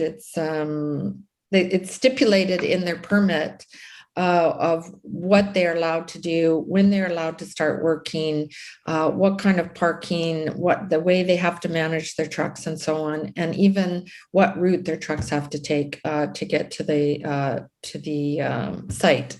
So if you have any issues, I don't think the construction is going to start right away. There's still some steps to go through. But when and if you have issues, don't hesitate to reach out to us and or Mr. McQueen, your counselor. Mr. McQueen? Yes, thank you for the question, Mrs. Chambers. And if you just stick around for a little bit to counselor question period, I'm going to ask our services about specifically what they're doing to protect the residents of your block of Beaconsfield during the construction period. So you're asking them now, or? I believe the protocol is that I'm not allowed to ask for them. Right, okay, later in the question period, okay. Yes. All right, so ça c'est la fin de la période de questions des citoyens et maintenant on passe aux périodes de questions pour les conseillères et conseillères. Oui, une période de 15 minutes. Mr. Autran? J'ai deux questions. La première pour M. Plante. Santé publique a averti les élus que le centre de vaccination à Bildurn doit fermer bientôt. La question est la date exacte. La ville a changé le règlement de stationnement sur le côté sud de Vézina, côté est de Westbury à 1 heure max, qui cause certains problèmes pour les institutions comme l'école Beth Rivka et pour certains résidents. Également, ce soir, on va approuver la zone 297 pour stationnement réservé, mais c'est un temps de la fermeture également. Est-ce que l'arrondissement a l'information plus précise que le courriel reçu par les élus qui n'a pas exactement une date définitive? Écoutez, la dernière date que nous avons est le 29 août. Alors, pour l'instant, c'est la date avec laquelle nous travaillons. Bon, évidemment, vous savez que depuis le début de la pandémie, là, les choses changent rapidement, mais c'est la date que nous avons. Et également, nous avons demandé là, au bureau technique de faire le suivi afin de remettre l'affichage adéquat pour le stationnement là, qui sera modifié probablement dans les jours suivant la fermeture du centre le 29 août.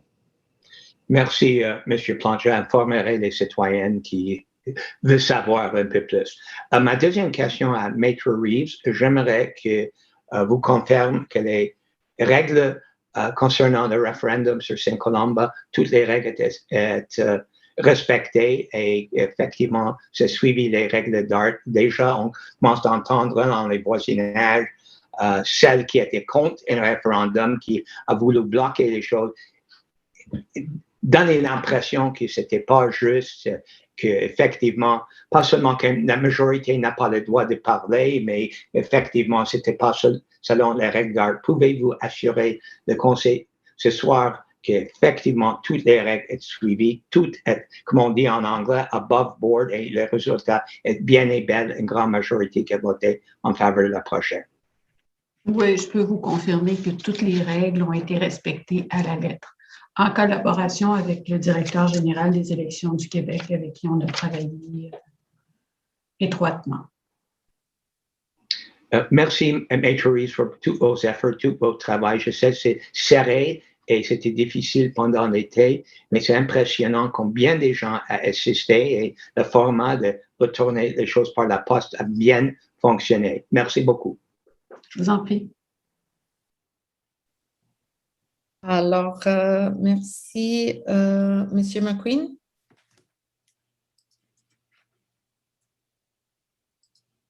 Sorry, sorry. Oui, Monsieur Plante ou Monsieur Boutin, si vous êtes ici avec nous, il n'y a pas de pancarte, camion prohibited sur Beaconsfield, juste au sud de Moncton. Je comprends que pour toutes les petites rues n'ont pas cette pancarte, alors il peut y avoir des débats si c'est nécessaire sur chacune des petites rues. Mais je pense que Beaconsfield 1 qualifie parce que, comme on dit, la grosse rue Grand va vers le sud jusqu'à Moncton et puis elle est bloquée. Elle vient vers le nord seulement en rue. Alors, un camion peut dévier puis descendre la prochaine qui est Beaconsfield. Et plus important, durant la période de construction à Saint-Colomba, est-ce que nous allons donner une carte de camionnage exacte aux constructeurs avec des règles très exactes sur comment les camions vont accéder et partir du site? Laissez M. Boutin peut-être répondre à la question. Oui, je peux y aller, M. McQueen. On vous a déjà répondu pour Beaconsfield. Je vais vérifier pour voir ce qu'on vous avait envoyé parce qu'il y a eu plusieurs courriels qui ont été acheminés dans ce dossier-là. Concernant Saint-Colomban, on va se coordonner avec la dose parce que je présume que les permis vont être émis à la dose et il va y avoir probablement une consultation avec les gens du bureau technique. Donc, on verra pour la suite ce qui est le mieux. Et ce qu'on peut faire également légalement, parce que faut toujours respecter, dans le fond, les normes et les règles par rapport à ça. Là. Mais je comprends qu'on peut-être c'est pas légal d'ajouter des nouveaux règles sur le camionnage juste avant qu'un projet débute. C'est normal, mais une stricte adhérence à nos règles présentes pour tout chantier de construction, je présume, est la norme et que c'est normal de remind the constructor what those rules are. Je pense qu'on va le regarder, puis de toute façon, vous savez comme moi que où les camions vont passer, ben, les gens ne seront pas contents. Oui, mais je pense que c'est Sherbrooke, c'est très proche, c'est plus proche que Monkland, le long. Je pense que le monde au nord de NDG jusqu'à Monkland, c'est eux qui vont vivre avec le projet, même plus que les autres. Alors, si on peut retourner les camions à Sherbrooke et puis Décarie et Cavendish le plus vite possible, c'est meilleur. Merci. Voilà.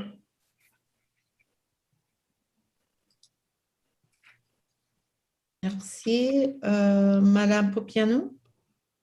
Oui, merci. Nous avons tous les conseillers et M. Plante aussi. La question s'adresse à M. Plante, bien sûr.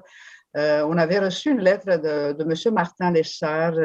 Il habite Édouard-Montpetit et il nous fait part d'une inquiétude. Je reviens à la charge pour le fait que depuis 2 ans, des investisseurs achètent des immeubles de style duplex et triplex et ils construisent des extensions en arrière des bâtiments existants.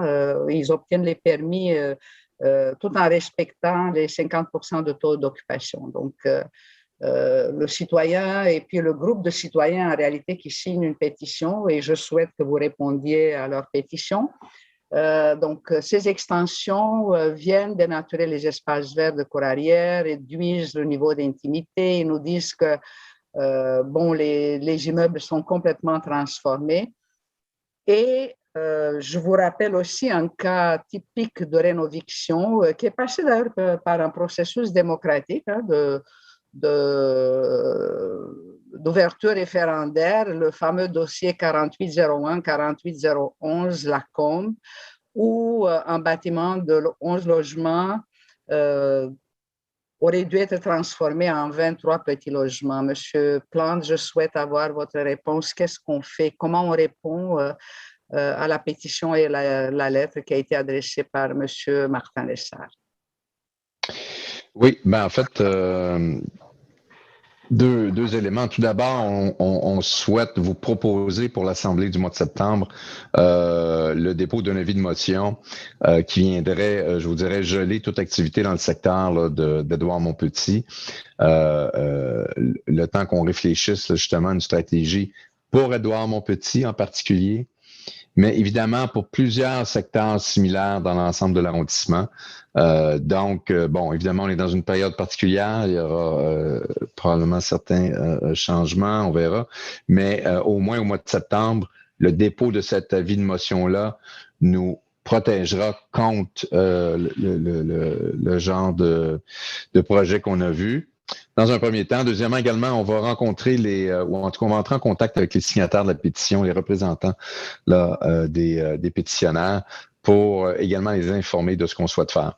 Donc, c'est un premier geste qui va nous amener à réfléchir plus profondément sur la façon dont on souhaite que ce genre de choses-là ne se répète plus et qu'on puisse protéger justement le bâti de l'arrondissement. Alors, dès le mois de septembre, nous allons vous proposer un avis de motion dans ce sens. Merci beaucoup, M. Plante. Merci. D'autres questions, commentaires? Bon, on passe maintenant à excusez, 10.07. Oh, M. Rautran? Non, 10.07. OK, 10.07. Oui, il n'y a pas de correspondance pour ce conseil. Merci. Alors, 20.01.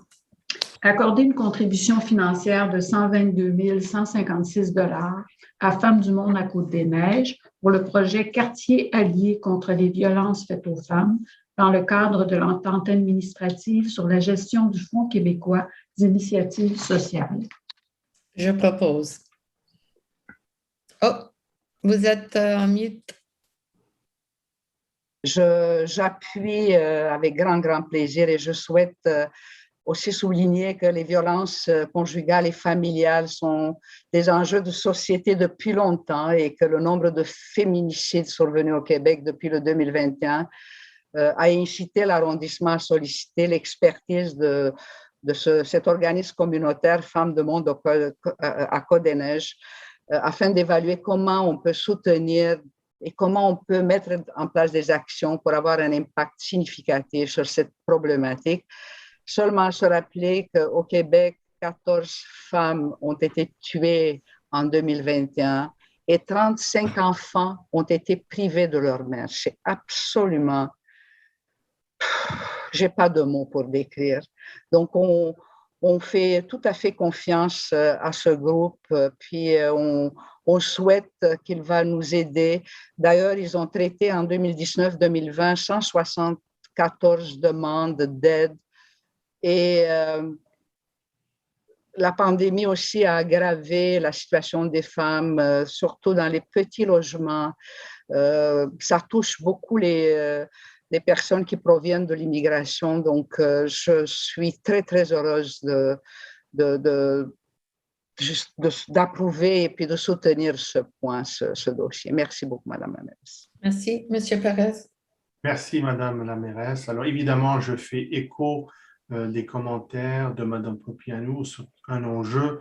Je pense, comme elle a souligné, malheureusement, depuis la pandémie, il y a eu justement une augmentation de conscientisation sociétale. C'est un enjeu qui existait avant, mais pour une raison ou une autre, peut-être parce qu'on était plus enfermés, cela a exacerbé la situation pour plusieurs ménages et c'est très triste. Je pense qu'il est important pour dénoncer collectivement, mais c'est aussi important pour que les hommes le dénoncent. It's important for men to do it because that's where the source of the issue is.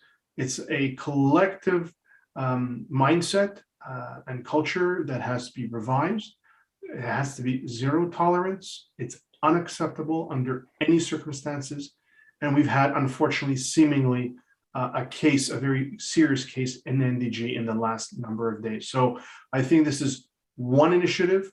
Obviously, it's one role, one project that the city can contribute through funds from the provincial government, but more needs to be done. Merci. Merci. C'est adopté. 20.02.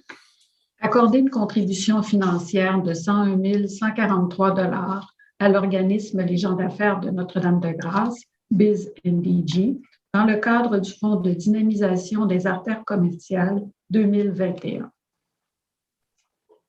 Je propose fermement. Et j'appuie. Adopté. Monsieur Perez, excuse-moi. Pas du tout. Merci, Madame la mairesse. Donc, évidemment, ce sont des bonnes nouvelles. Chaque fois qu'on peut donner de l'aide aux commerçants, notamment à travers un organisme qui va pouvoir travailler avec les marchands, ça va faire du bien. Nous le savons que depuis plusieurs années, mais notamment depuis la pandémie, il y a beaucoup de commerçants qui souffrent. So it's definitely welcome news to receive just over $100,000 for 3 NDG business arteries. But I think we all can agree that more has to be done. We're going to approve another file from the surplus of our borough, which is also, again, good news. But we can't ignore the fact that what I've been hearing from many businesses that there's other things that can and should be done. We'll have an opportunity to discuss, obviously, our different visions, but I find it perhaps interesting how on the same day that we're approving $300,000 between both files, that there was a petition that was put on change.org specifically for Sherbrooke. It shows that, as much as this money is welcome, there's still many merchants that feel that the borough and the city are not doing enough, and that we have to take note of that and not simply sweep it on the rug. I think there's definitely hurt in the business in business arteries, and we have to look at an opportunity at seeing what else we can do more, not just in terms of funding. Funding is definitely very important, but also in terms of facilitating their ability to work with the city, be more innovative, and make sure more investments. I think the principles we can all agree on. It's a question of how it's implemented and at what pace. Thank you.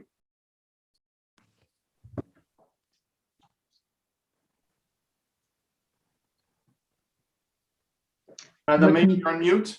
You were on mute just now. OK, c'est adopté.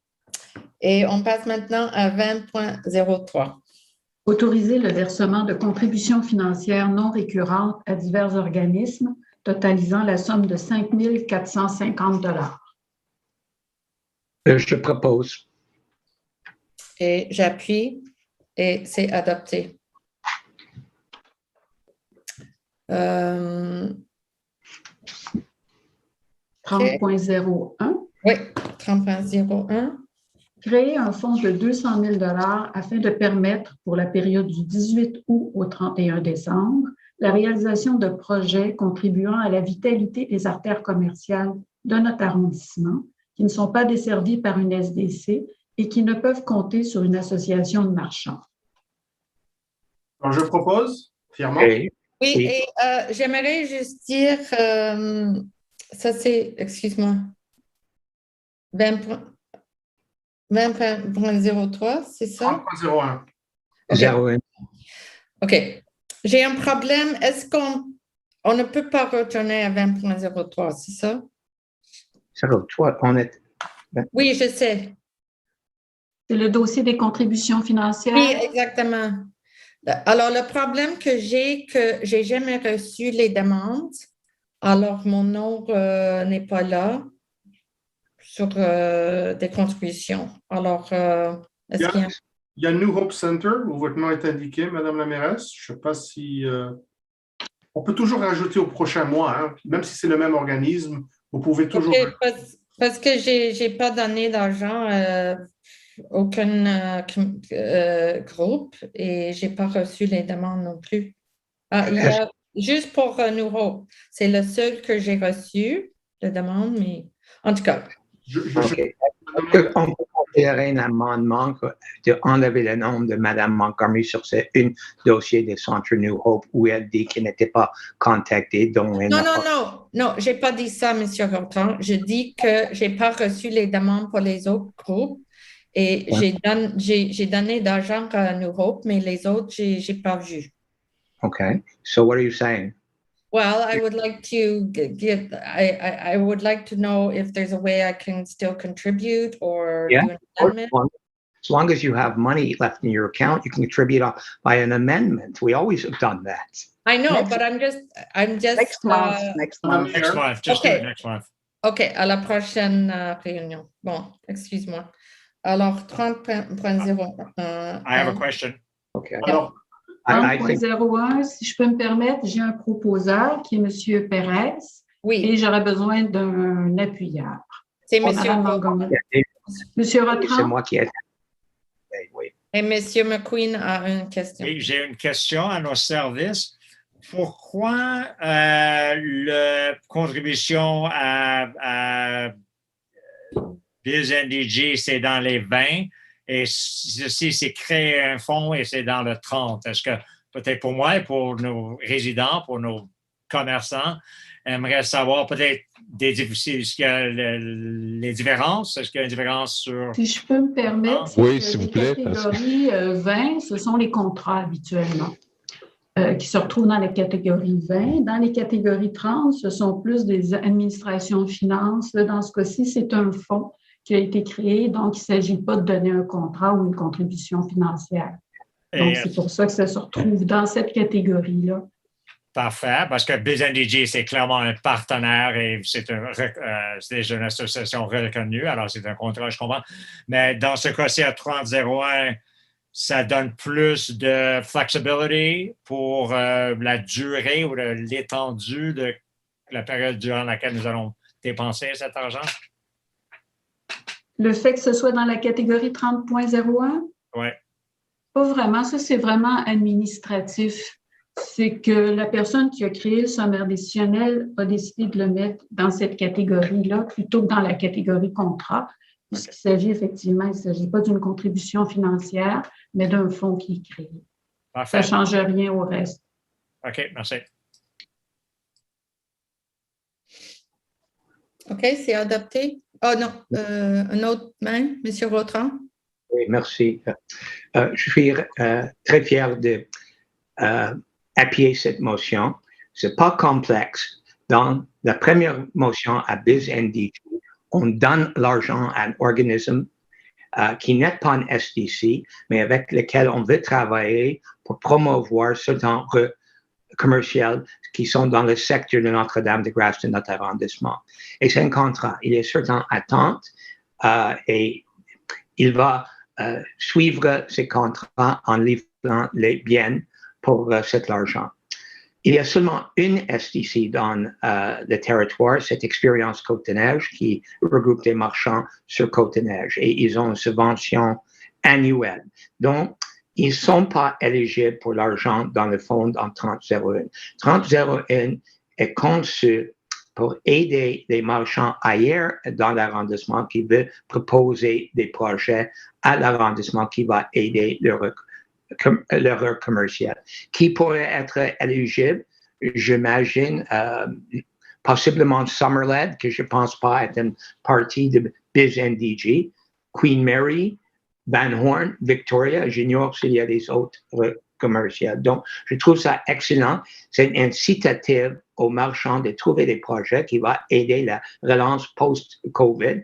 Cet argent est là jusqu'à le 31 décembre. Je comprends les règles ne disent pas que tout doit être fait avant le 31 décembre, mais le programme doit être adopté avant le 31 décembre et peut être livré l'année prochaine. Pour la question d'une SDC, parce que même plutôt ce soir, quelqu'un, je ne me souviens pas si c'est Peter McQueen, Magda ou Lionel, a parlé des SDC. Pour les SDC d'être une réussite, c'est prendre des consensus. On ne peut pas les former juste comme ça. Vraiment, les marchands doivent avoir une vision commune, une idée comment ça va fonctionner et tout le monde doit avoir l'information. Je ne veux pas répéter ce qui est arrivé sur Sherbrooke il y a une vingtaine d'années.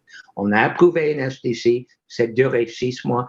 Il y a toutes sortes de luttes internes et finalement, l'Assemblée générale a voté pour dissoudre le SDC. Ce n'était pas productif. Donc, important, si les gens de BizNDG ou ailleurs veulent transformer le SDC, qui a vraiment le travail de base fait avant pour que les marchands vont travailler ensemble. Finalement, sur la question de santé des artères commerciales, c'est pas seulement les montants relativement mineurs comme devant nous autres aujourd'hui, ça prend aussi des investissements en immobilisation. Madame Présidente, quand Denis Coderre est maire, il a investi sur Côte-des-Neiges, sur Van Horn, de la Savane. Effectivement, n'importe quel projet de ces 3 était plus large que ce qu'est l'administration actuelle, investant toutes les rues de l'arrondissement chaque année.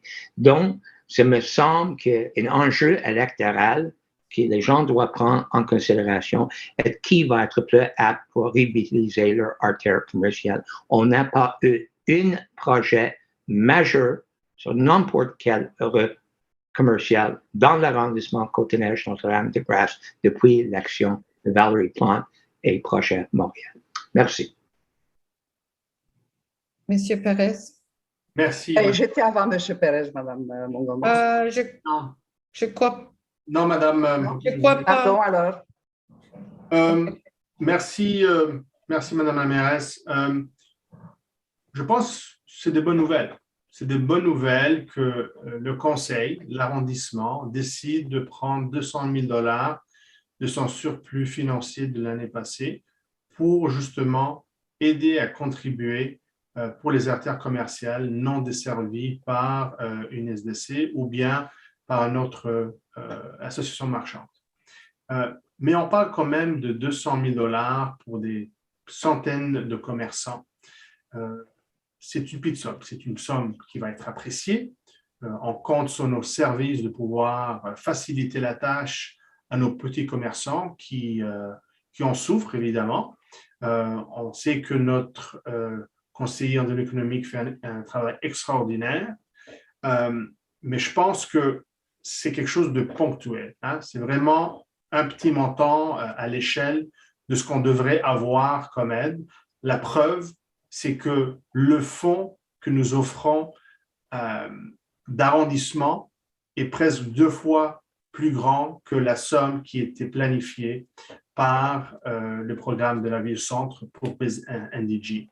Alors, ça démontre à quel point il y a des lacunes et c'est pour moi, à mes yeux, une question de priorité. Je pense qu'on entend, moi, ce que j'entends sur le terrain, c'est qu'il y a encore beaucoup de choses à faire.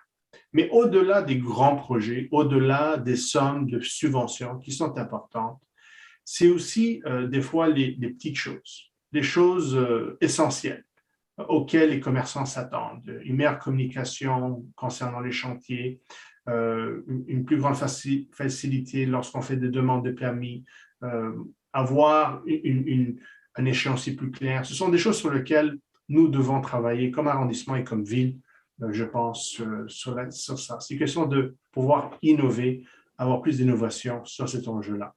Je vais terminer à tout simplement dire que je pense qu'on doit faire les choses autrement parce que le statu quo n'est plus acceptable de la part des commerçants. Merci beaucoup. Merci, Madame Poupiano.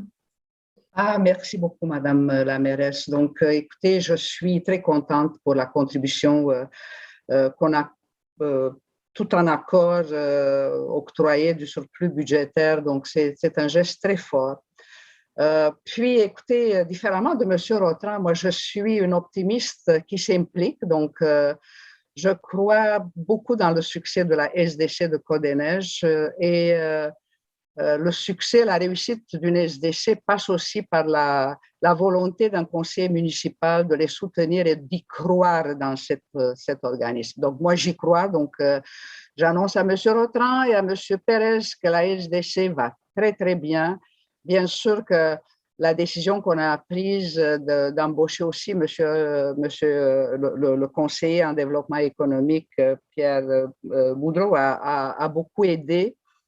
Et je tiens aussi à informer mes collègues, il faut qu'ils lisent les annonces, au moins mes posts Facebook. Monsieur Rotran disait qu'il n'y en a aucun investissement qui a été fait. Écoutez, c'est vrai, peut-être qu'on a pu investir dans mettre de l'asphalte sur les artères commerciales, mais il y a le programme PRAM qui fonctionne. D'ailleurs, la date limite de dépôt des projets dans le PRAM Commerce et prochainement, la deadline, c'est le mois de décembre. Donc, des gros investissements dans les façades, dans la manière que nos commerces se présentent. Donc, c'est une très, très bonne nouvelle pour les SDC, pour la SDC de Côte-des-Neiges qui a gagné, bien sûr, ce PRAM Commerce. Donc, on a investi aussi dans un système de livraison qui propose aux commerçants situés sur le territoire d'une SDC et à proximité, une infrastructure de livraison locale. C'est très important dans le même souci de réduire l'empreinte écologique de nos commerces. La livraison urbaine qui est mise en place dans plusieurs coins, entre autres en Côte-des-Neiges. Aussi, un comité de soutien d'urgence qui a été mis en place pendant la COVID. Tous les facteurs ont été impliqués. Le PME, le réseau PME Montréal, le Conseil québécois du commerce de détail, 40 millions de dollars ont été investis. Donc, je souhaite que mes collègues lisent au moins les nouvelles. Il y a de très, très bonnes nouvelles pour les commerçants et il faut que ça passe par le conseiller municipal qui les soutient. Merci beaucoup, Madame la mairesse. Merci, M. Perez. Brièvement, on va laisser évidemment la population décider, mais moi, je sais que depuis des mois, je parle aux commerçants sur le terrain. Et ce n'est pas l'écho que j'entends. Alors, j'encourage Mme Poupiano d'aller sur le terrain et parler à commerçants et voir véritablement ce qu'ils ressentent, l'expérience qu'ils ont, plutôt que de nous annoncer des chiffres qui viennent de bilans financiers et puis d'annonces de la ville-centre. Merci. Madame la mairesse, un point d'ordre. Vous savez, le conseil d'arrondissement ne sert pas à faire part des opinions qui sont de toutes azimuts. J'invite aussi M. Pérez d'aller voir les commerçants de Côte-des-Neiges. Merci beaucoup. Merci. Je l'ai fait depuis 2 mois, Madame Popiano. Merci. Monsieur Vautrin. Oui, je dois répéter, c'est important, avant de créer un SDC, de partager l'information, assurer qu'il y ait un plan commun. Je ne comprends pas pourquoi Mme Popiano est assez partisane dans chaque intervention. Ce que j'ai dit n'a rien à faire avec elle, ni une attaque contre la SDC Expérience Côte-Neige. Je ne dis pas qu'ils n'essaient pas de bien représenter leurs membres. J'ai dit seulement en considérant une SDC, les différents acteurs commerciaux doivent regrouper les gens, assurer un appui pour l'idée d'une SDC, que les gens comprennent, il y a des responsabilités qui viennent avec, et le pouvoir de taxation de l'Institut d'une SDC. Une fois que c'est conçu, c'est un instrument légal qui peut envoyer un compte de taxe par le biais de la ville chaque année, qui est obligatoire pour tous les membres du pays.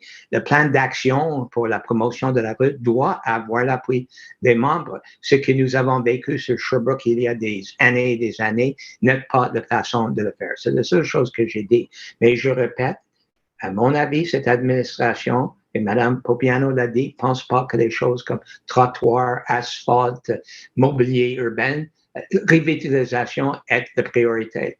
J'ai rien contre les programmes PRAM, ils sont subventionnés par ailleurs. C'est pas notre budget qui les paye, donc j'appuie, mais j'appuie aussi qu'on a notre portion de le gâteau, qui est effectivement des artères qui ne relèvent pas de nous autres et notre budget, mais celle de la ville-centre réjouit des investissements en immobilier. Et j'ai dit clairement ce que tout le monde qui lit les budgets sache que Côte-Neige Notre-Dame-de-Grâce n'avait pas eu un programme de réflexion d'artères commerciales depuis l'élection de Valérie Plante avec son équipe de Projet Montréal. Merci. Alors, c'est adopté, 7 points. On passe maintenant à 40.01. Édicter une ordonnance afin de déplacer la zone de stationnement interdite, excepté taxi, et ajuster les espaces de stationnement tarifés dans le cadre du projet de rue piétonne Jean-Briand. Je propose. Et j'appuie. Madame la mairesse, Oui, Monsieur Perez. je vais inscrire ma dissidence. OK. Monsieur Vautrin? Non? OK. Alors. J'avais eu des problèmes micro. J'aimerais aussi inscrire ma dissidence. OK. Alors, c'est adopté. Oh, Madame Popiano. Oh, vous êtes en mute. Votre micro, oui. Je vais expliquer pour le bénéfice de ceux qui nous écoutent.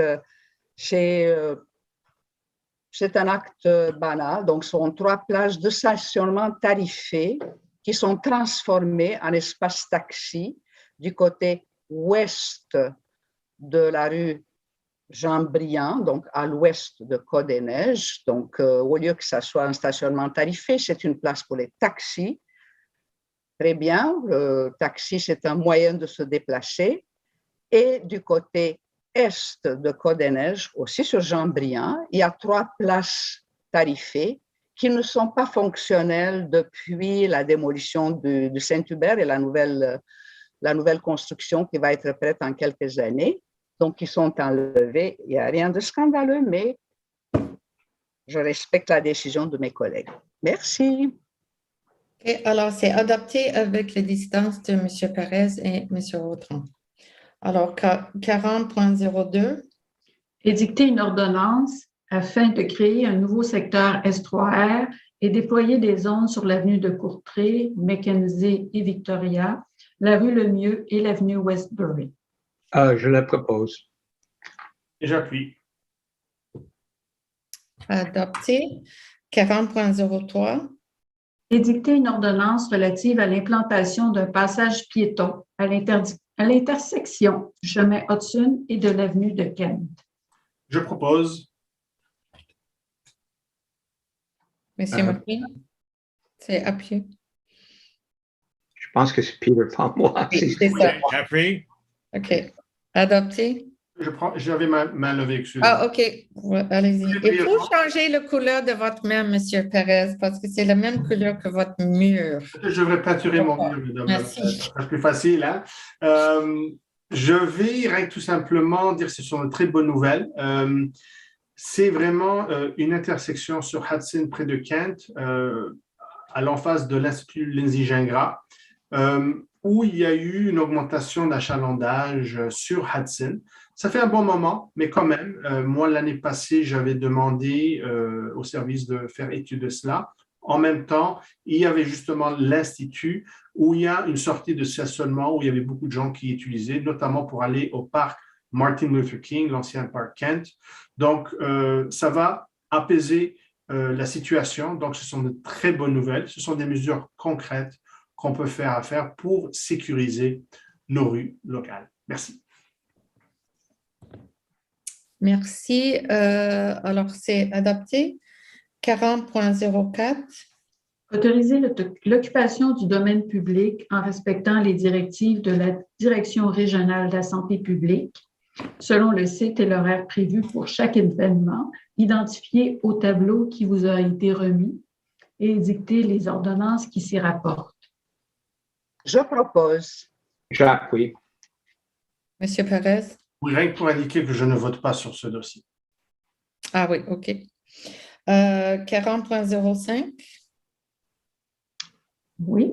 Madame Montgomery donne un avis de motion annonçant qu'à la prochaine séance ou qu'à toute séance subséquente, il sera adopté un règlement modifiant le règlement sur les tarifs afin d'abolir les frais de retard pour les abonnés des bibliothèques de Montréal à compter du 6 octobre et autoriser l'amnistie des frais de retard des abonnés aux bibliothèques en date du 6 octobre. Et Mme Montgomery dépose le projet de règlement. Je propose. C'est un dépôt, c'est un simple dépôt. Excuse-moi, oui, c'est ça. 40.06. Mais je peux intervenir même si excuse-moi, oui, Mme Pupiano. Je m'excuse parce que c'est une bonne nouvelle en réalité qu'on partage avec nos concitoyens. Donc, à rappeler que le mouvement nord-américain d'abolition des frais de retard en bibliothèque a pris un élan inégalé pendant la pandémie et on y est là-dedans. Donc, aussi l'Association des bibliothèques publiques de Québec soutient ce mouvement. Et chaque semaine, de nouvelles bibliothèques renoncent aux frais de retard. Ben voilà, on a emboîté le pas, nous aussi à l'arrondissement. Je peux assurer le public que des mesures sont mises en place lors du retour du document. Ça va se faire en étapes, avec des avis de courtoisie, avec un avis de retard, un troisième avis de retard, pour s'assurer que les livres retournent. Mais en prenant cette décision, on protège surtout les personnes les plus démunies qui, souvent, la bibliothèque, c'est leur dernier recours à l'information et à l'éducation. Merci, Madame la mairesse. Merci. Monsieur Perez, je vois votre main. C'est un ancien main. OK. 40.06. Demander au Conseil municipal d'adopter un règlement intitulé « Règlement modifiant le plan d'urbanisme de la Ville de Montréal » afin de modifier la carte intitulée « La densité de construction » afin de permettre une hauteur de 15 étages sur le lot donné dans le cadre de la phase 7 du projet de redéveloppement Westbury sur le site de l'ancienne usine Armstrong. Je propose. Et j'appuie. Adopté. 40.07. Accorder une dérogation mineure à l'aménagement d'une voie d'accès desservant une aire de stationnement, l'aménagement d'une unité de stationnement pour vélo et à une voie de circulation desservant un stationnement autorisé par les dispositions pertinentes du règlement d'urbanisme, afin de permettre la construction d'un bâtiment résidentiel situé au 5005 rue Jean-Talon Ouest. Je propose. Et j'appuie. Monsieur Perez, je vois. Pour vous aviser que je déclare avoir un intérêt dans ce dossier, le 40.07, également le 40.09 qui est la même propriété, donc je ne vote pas. Merci. D'accord. Alors, c'est adopté. 40.08. Adopter tel que soumis le règlement RCA 21-17-350 modifiant le règlement d'urbanisme afin d'agrandir la zone 0501 à même une partie de la zone 0451, 4018 Avenue Royale. Monsieur McQueen? Je vote contre, comme j'ai fait la dernière fois. Ah oui, OK. Alors, je propose. Et est-ce que quelqu'un veut appuyer? Oui, j'appuie. OK. Monsieur Perret, votre main, vous l'avez? Non? OK. Adopté. 40.09. Approuvé conformément au titre 8 du règlement d'urbanisme et du projet particulier PP 119, les travaux visant la construction d'un bâtiment résidentiel de 12 étages au 5005 rue Jean Talon Ouest. Je propose. Rien que pour être très... Oh, excusez-moi. OK, et j'appuie. Rien que pour être très sûr avec Mme Grafière, je déclare mon intérêt, je ne vote pas. Merci. OK. Adopté. Bon, 40.10. Adopté tel que soumis la résolution approuvant le projet particulier PP 125 visant la démolition d'un bâtiment commercial vacant et la construction d'un bâtiment résidentiel de 6 étages, catégorie H.7, au 2655 chemin Bates, en vertu du règlement sur les projets particuliers. Je propose. J'appuie. Adopté. 40.11. Madame Montgomery dépose le rapport de consultation publique et il est recommandé plutôt d'adopter tel que soumis le second projet de résolution approuvant le projet particulier PP 127 visant à permettre la transformation du deuxième étage et son occupation aux fins de la catégorie usage H1 de la famille habitation d'un bâtiment situé au 4040 avenue de Courtrai. Donc, j'ai besoin d'un dépôt, mais je dois proposer. Oui, c'est ça. Vous proposez et j'ai besoin d'un appuyeur. C'est moi qui l'appuie. OK. Adopté. 40.12.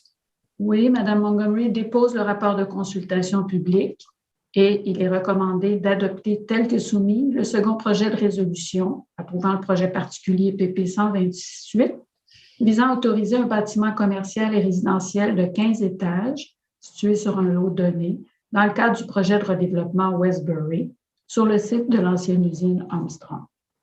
Je propose. J'appuie. Adopté. 40.13.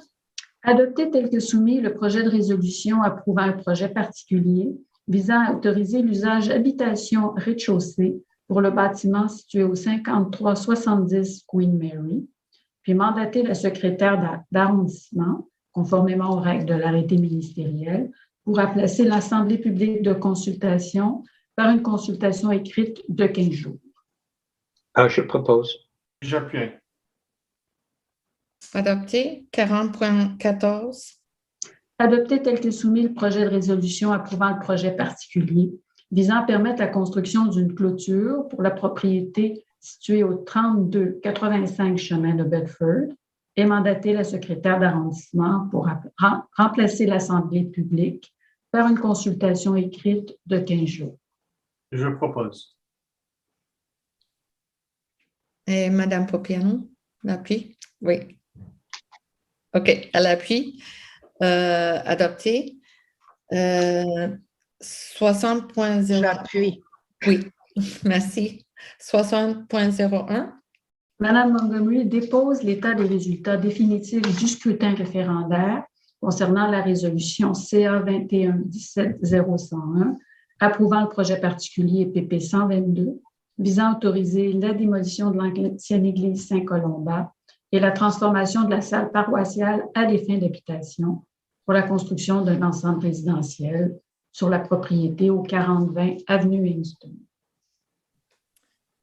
OK, 60.03. Oui, oh, excuse-moi. J'avais levé ma main, j'avais laissé ma photo comme ça, ma main soit avec un arrière-plan en noir. OK. Alors, j'aimerais prendre l'opportunité d'émettre quelques commentaires. J'ai entendu M. McQueen dire tantôt comme quoi c'est rien à célébrer, le fait qu'il y aura une diminution d'une église, et je pense qu'on est tous d'accord.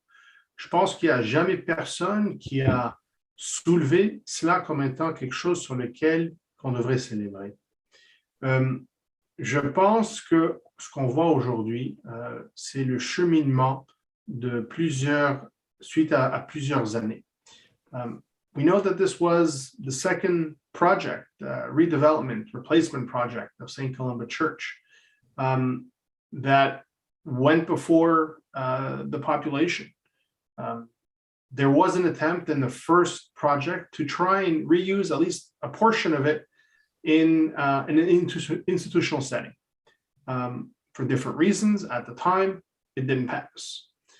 We now here have a situation where things have been progressing for years and years, and we had a project that went forward where we think that there was a certain sensitivity to the history of the previous project in trying to gain that social acceptability. Now, social acceptability does not mean unanimity. And there's no doubt that this was a divisive issue, a divisive file. But I think regardless on our point of view on the actual project, we can also have a different perspective on the process that led to the final decision through the referendum. It's all right to have a difference of opinion on urbanism, on patrimonial value, on the ability to replace, whether it's beneficial to the area. But ultimately, those that will be living with the consequences of those decisions should make the final decision.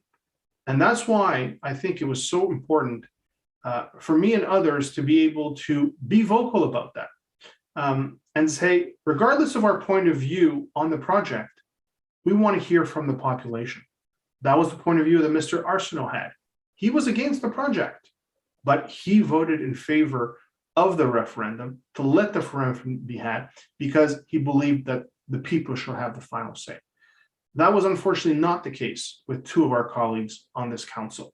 Now, people can have their different perspectives, their different opinions, we're entitled to it, and that's healthy in a democracy and a council and a debate.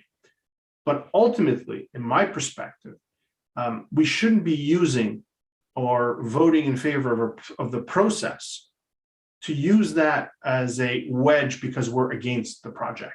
These are two separate issues. So I'm satisfied that the process was followed, that there was a healthy debate, there was information that were able to be had. We had a process that was safe with mail-in ballots for this referendum, and that a 60% majority of the population decided to, in fact, go ahead for different reasons. We don't know the individual reasons why these people decided.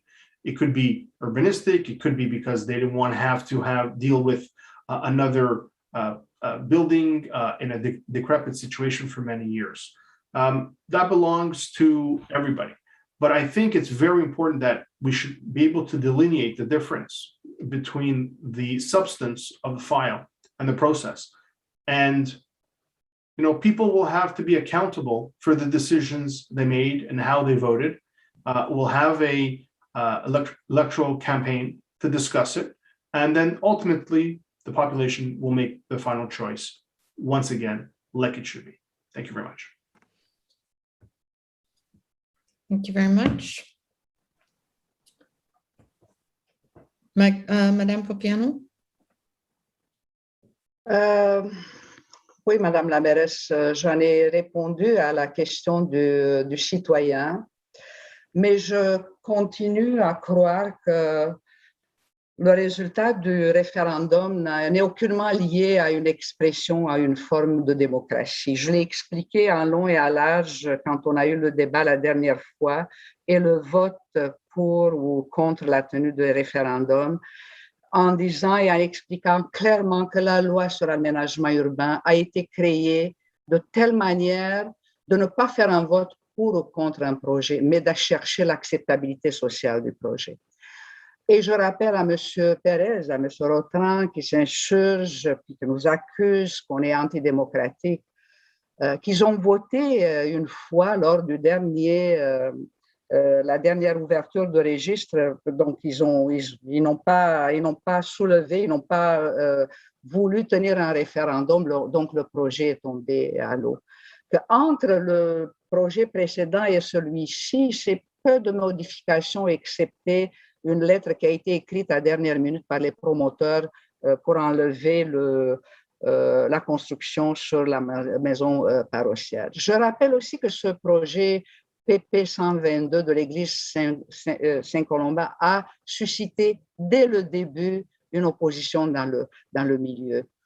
Donc, la première étape, c'était pour transformer un lieu de culte et le démolir, mais que les citoyens, les résidents aux alentours, ils ont aussi évolué dans leur démarche, ils ont compris aussi les ajustements du promoteur. Donc, ils étaient sur un point de décision qui était très simple à négocier. C'était d'enlever les stationnements parce qu'en 2021, et probablement en 2025-26, quand le projet va se finaliser, et parler des stationnements, ça serait absolument incroyable.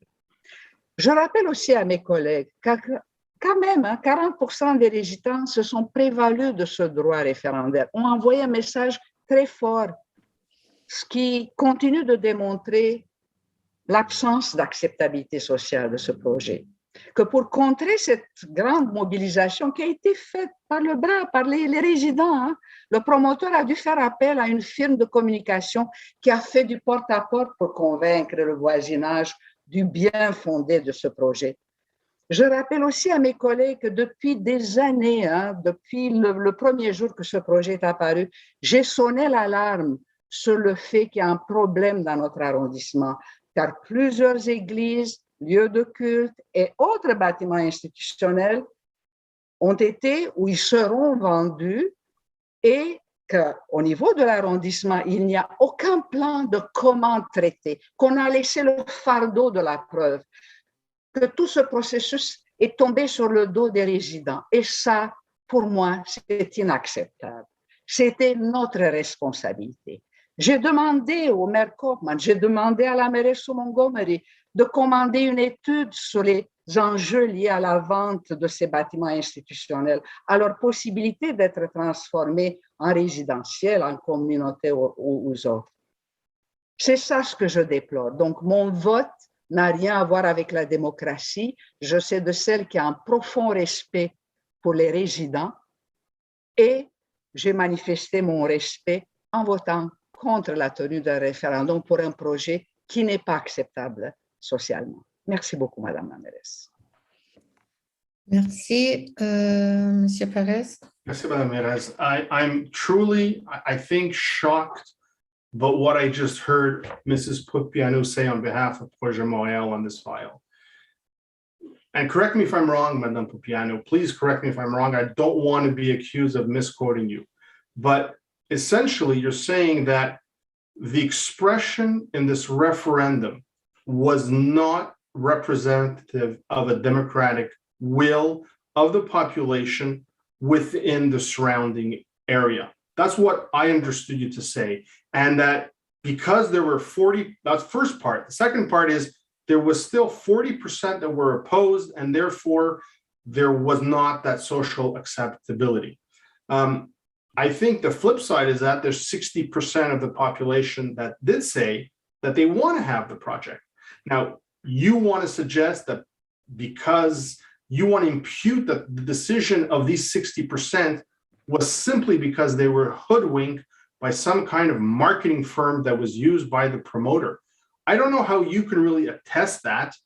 you're basically saying to these people that they don't know what they're talking about and that they were tricked. Correct me if I'm wrong. That's my understanding of what you're saying on behalf of yourself and Mr. Peter McQueen on this file, who voted just like you. So I wonder whether Projet Montréal will not be hiring a marketing PR firm for their campaign. Does that mean that that population is also going to be hoodwinked? Are you telling me, Madame Popiano, that Projet Montréal will not or has not used a marketing firm for the upcoming municipal election? Because your suggestion is if you use one, then you're trying to trick the population to believing something that they don't want.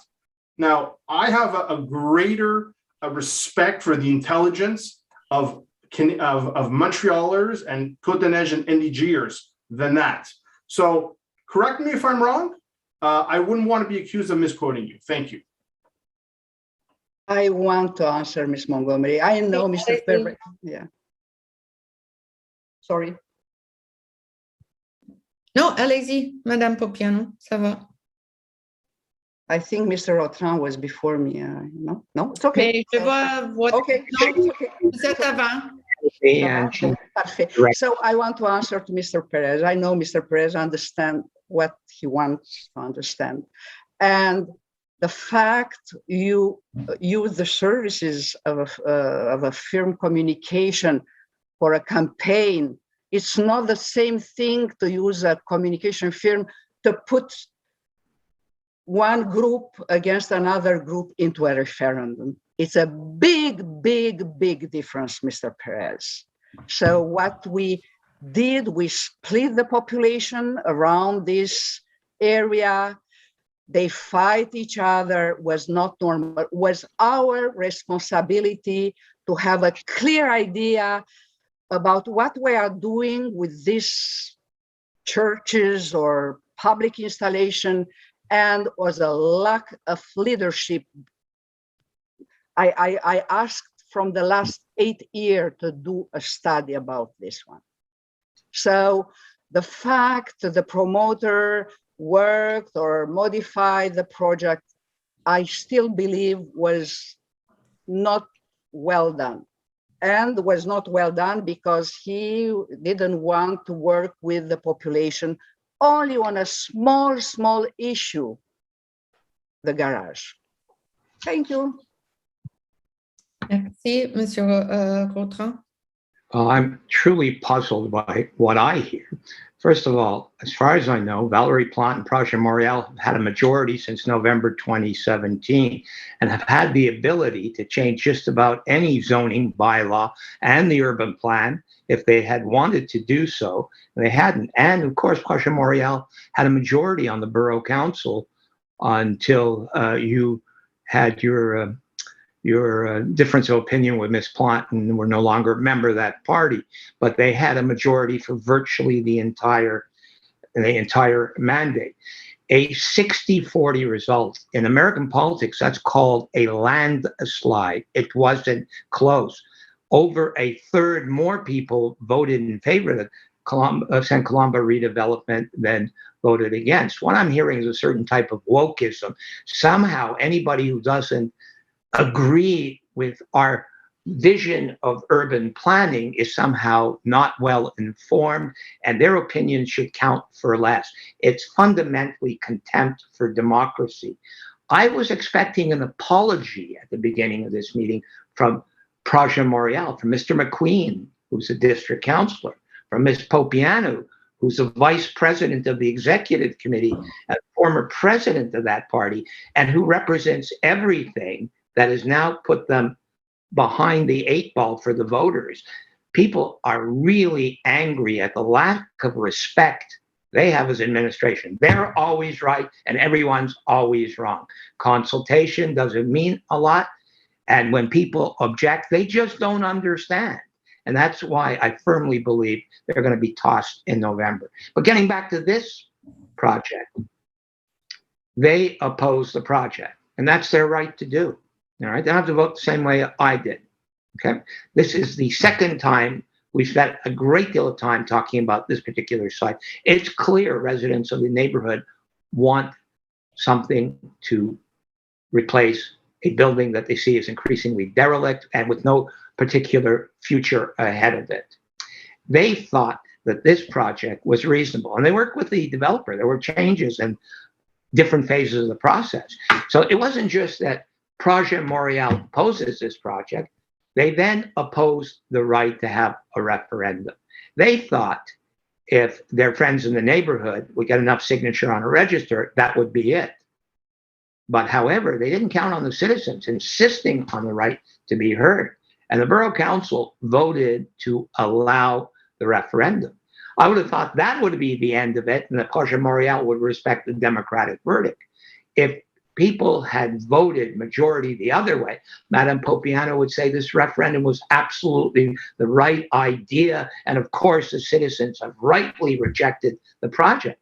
But much to her surprise, the voters voted completely differently than she wanted them to vote. They thought the project was socially acceptable. That's what's happened. And as such, she treats the citizens as if they're idiots, that somehow they don't know what they're voting for, somehow they've been hoodwinked, connived, and that they're not bright enough to have voted for something in their own interest.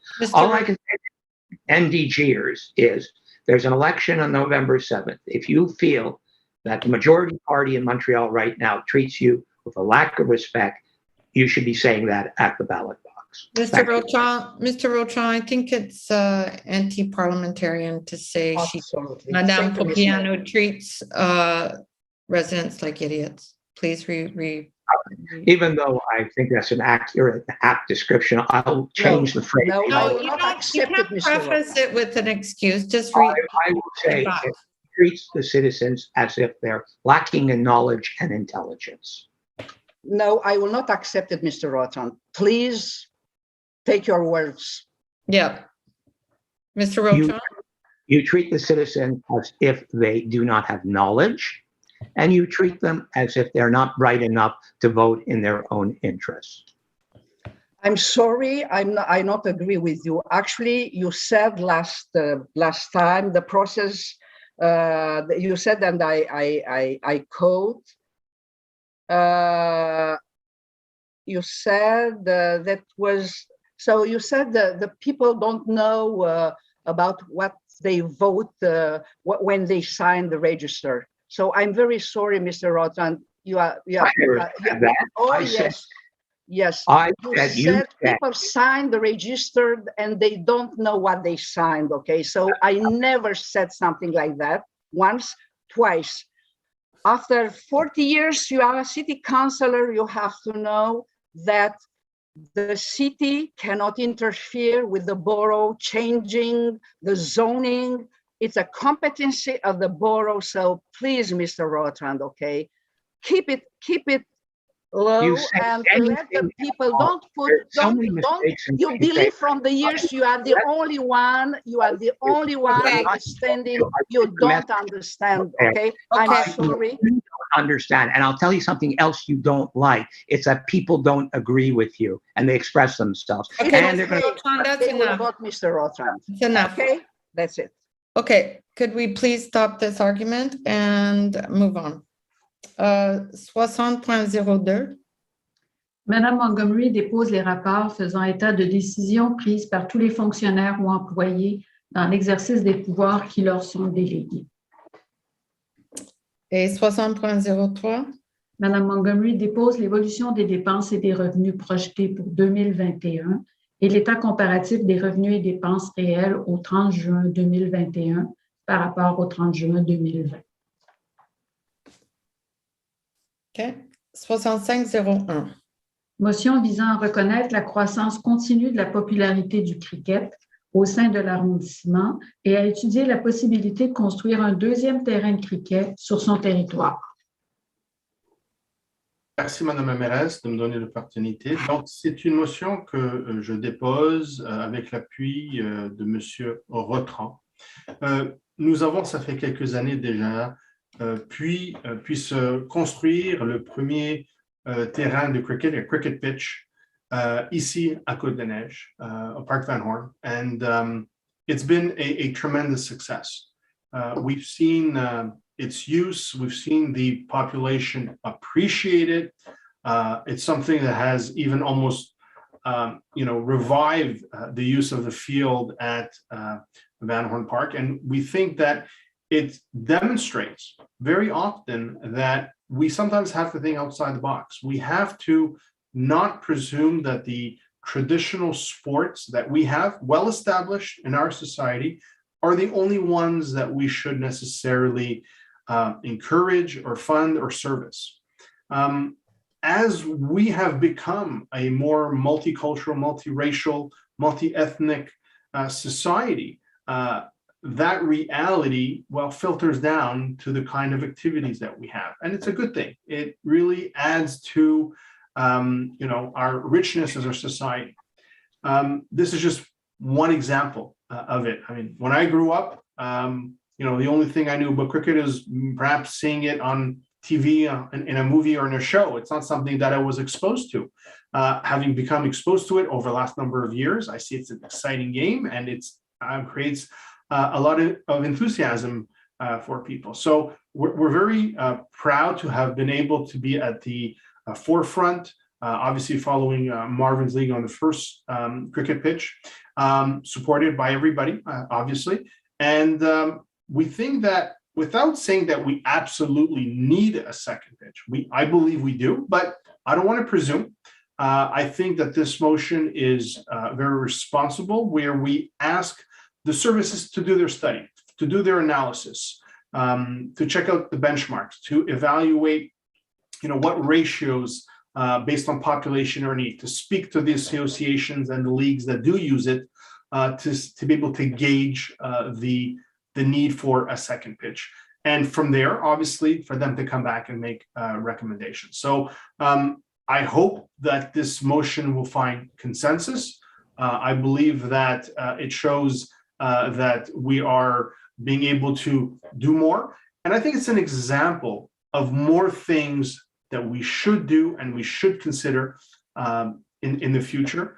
There's been some talk and initiatives about more activities and sports in the winter. Obviously, we're a northern winter nation, and yet there's some traditional sports that, yes, we do service, and others that perhaps we don't. And maybe we have to, again, think outside the box. So I look forward to having the support of my colleagues at council, asking the services to review it, to come up with interesting solutions, do the proper consultation, and come back with the proper recommendations. Obviously, this is going to be done, I presume, I don't think it'll be done before the election, but if it's done, then we'll be able to deal with it. If not, it'll be we'll have done a lot of the legwork for the next council to decide. Merci beaucoup. Thank you. Monsieur Bertrand. Thank you. I'd like to thank the Quebec Cricket Federation for their input and advice. And I also want to let the services know, and the members of council, the Quebec Cricket Federation praises the work of our services to consult with them and to work towards the repair of the vandalized cricket pitch. They said that the borough has really been exemplary, that we've quickly reacted. We consulted the milieu and we ordered new materials to fix the cricket pitch. And my understanding is that that will proceed starting later this week. Hopefully, the players can use the pitch in the same way that they did before. One of the more successful things we've done in this borough in this mandate, and for a relatively small amount of money, is we recognize that demographic changes in the borough were driving new types of sports where we never really had much formal demand beforehand. This cricket pitch that we do have right now is really well used. The local clubs work together to make sure there's sort of equitable access to the cricket pitch, and there's constantly a waiting list for people to play. And in fact, in other locations, particularly Mandela Park, there are people playing on the baseball diamond because they have no place else to play, and they're waiting for a cricket pitch. And I've already heard many suggestions from players that Mandela Park would be a great place for a second pitch. But however, this motion, which I'm pleased to second, doesn't mention a location. It gives a mandate to the services and it urges them to come back in the autumn or the beginning of the winter with a recommendation to the council. Cricket is an emerging sport. The City of Montreal recognizes that in its documentation, but there hasn't been a new cricket pitch other than ours in years. But clearly, with the population that's growing from cricket-playing countries, there's a constant demand. Recently, I met with many members of South Asian communities, and high on their list of what they think the borough and the city should be doing is more to support cricket. So I'm hoping this will be the first step towards a successful cricket pitch, and that members of the next council, won't include me, but members of the next council can be at the photo op to open the new cricket pitch. Thank you very much. I'm sure you'll be there anyway, Marvin. Can't help yourself. I am happy to support this motion as long as there is a gender analysis brought into the analysis by the services. I find that our society still focuses too many sports or provides too many sports for men and not enough for young girls. So I support it. As long as there is a gender analysis done on the by the services. I know you're laughing at that, Marvin, but it's important. Oh, I'm listening to you. I'm trying to comprehend. So that's adopted, I think, unless others. I think that's and that's a record. Oh, are you sure you don't want to argue or debate or go on till midnight? Alors, avec ça, je déclare que cette réunion est close et merci beaucoup tout le monde. On va se voir en septembre. Merci tout le monde. Merci. Au revoir. Au revoir. Bonsoir.